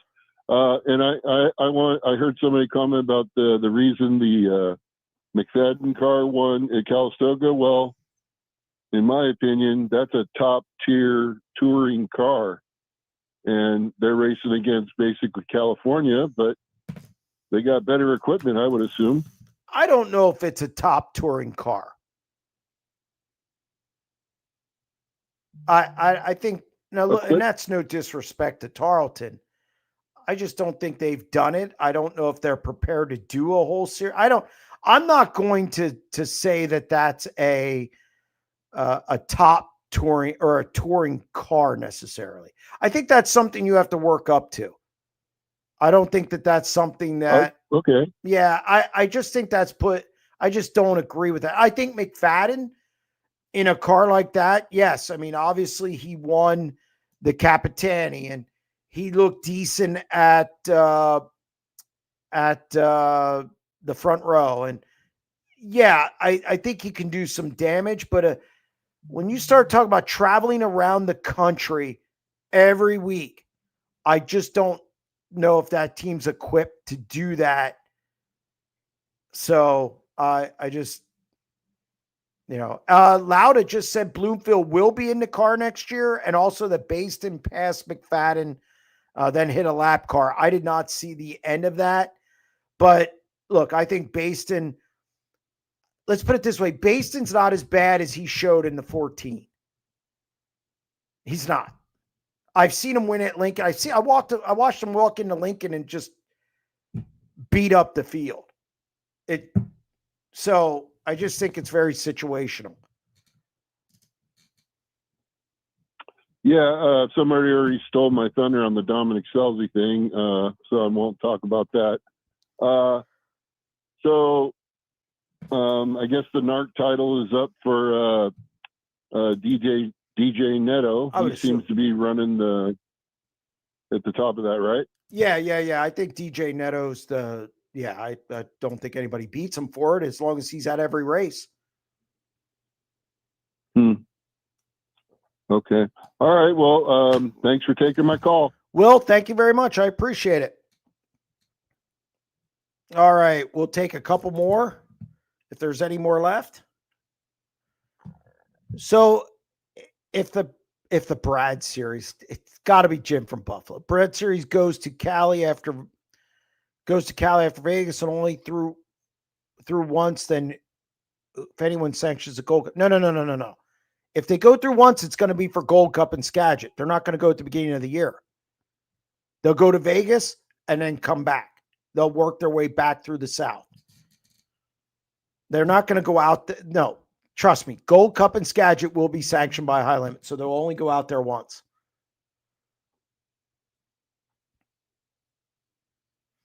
Your opinion, did Trace Starks underperform at Port Royal? Not really. He hasn't been there in a number of years. And, you jump in a car, and I know he has laps here, and I know obviously he's run hundreds of races, but to jump into a new car, new situation, and run the Tuscarora 50, I think, I'm not going to say it's a lot to ask. I'm going to say that it's not exactly the ideal way to approach a big race. So I'm not going to beat him up for that. I'm not going to beat him up for that. So, have you ever attended the Hockett McMillian Memorial, or do you wish to attend it? I wouldn't mind attending it. I have not been there because of when it is. It's toward the end of the season, and I just don't. I mean, by then I don't want to say I'm traveled out. I'm traveling more this year than I ever did. I'm going to Texas Motor Speedway. I'm going to Lernerville this weekend. I go to Charlotte every year. It's the timing of it. It's all about timing. Not starting any rumors, but could Gio get a full ride in this? Now, Gio's already sewn up. No. Gio's already in a car. No. It's not gonna happen.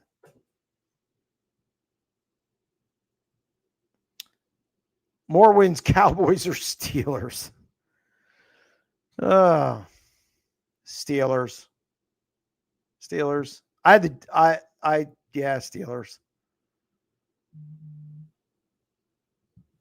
Sorry to say. All right, what else do we got? Donnie Schatz will never win a National Touring Series feature again. Ooh. I'm not going to say. No, I'll bet. I'll bet against you there. I think he will.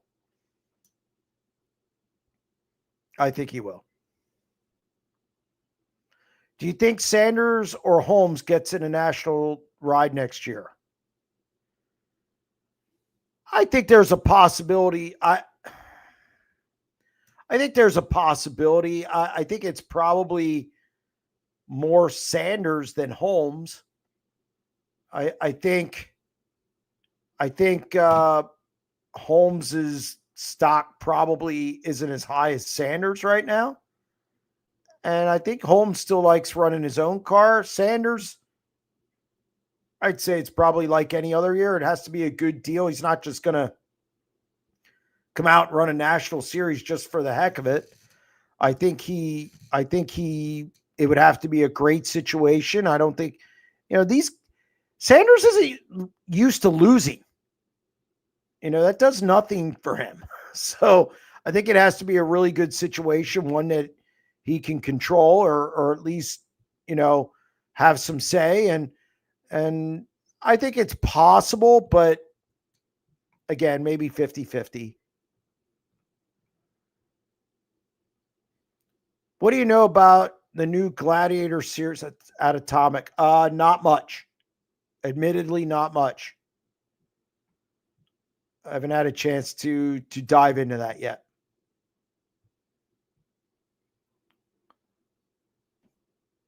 Who's the best ever in lap traffic?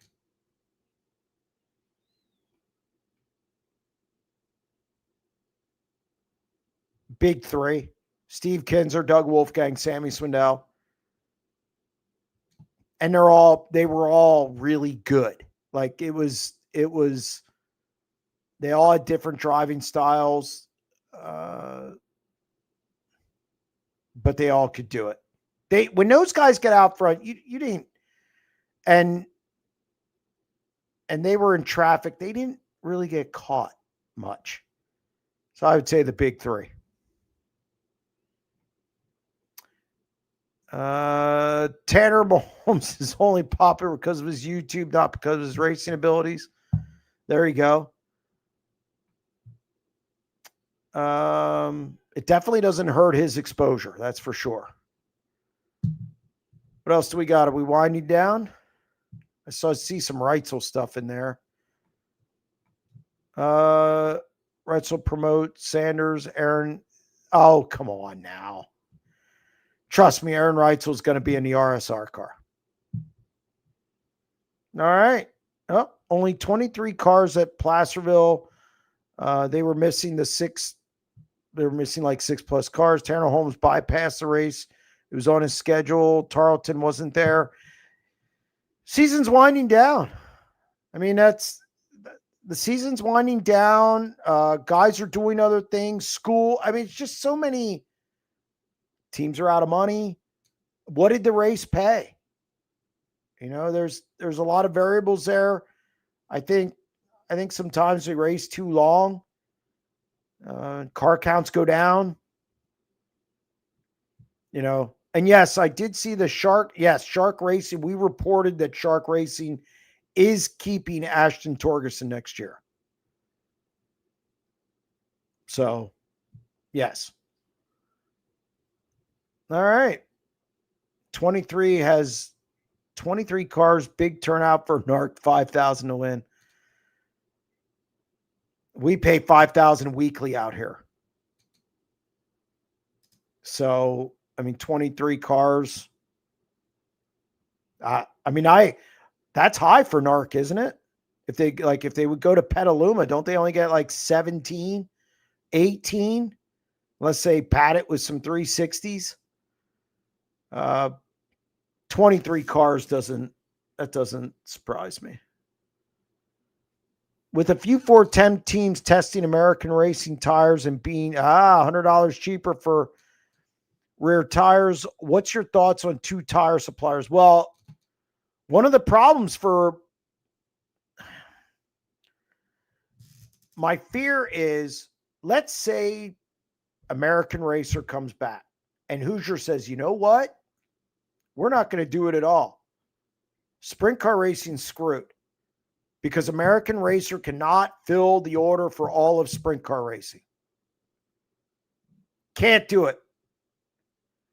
Continental owns Hoosier. I wouldn't want to piss off Continental at this point or Hoosier. So it's a slippery slope. Look, I know everybody wants 2 tire manufacturers. I'm not saying it would be bad. I just don't know what American Racer's commitment would be. And let's get really crazy and say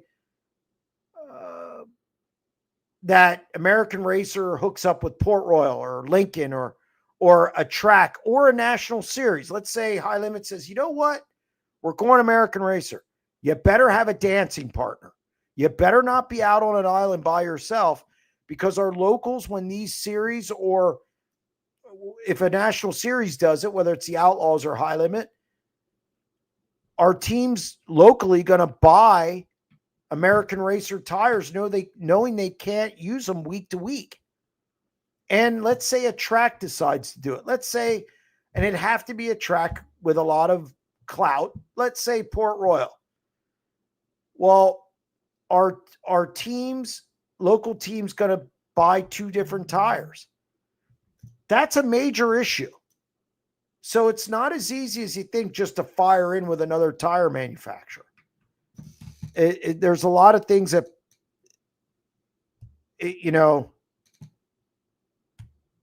so I don't know. It's a slippery slope. It's a slippery slope. Any top fives for Baston in the 4 outlaw races? Yes, I'll say he has one. At least one.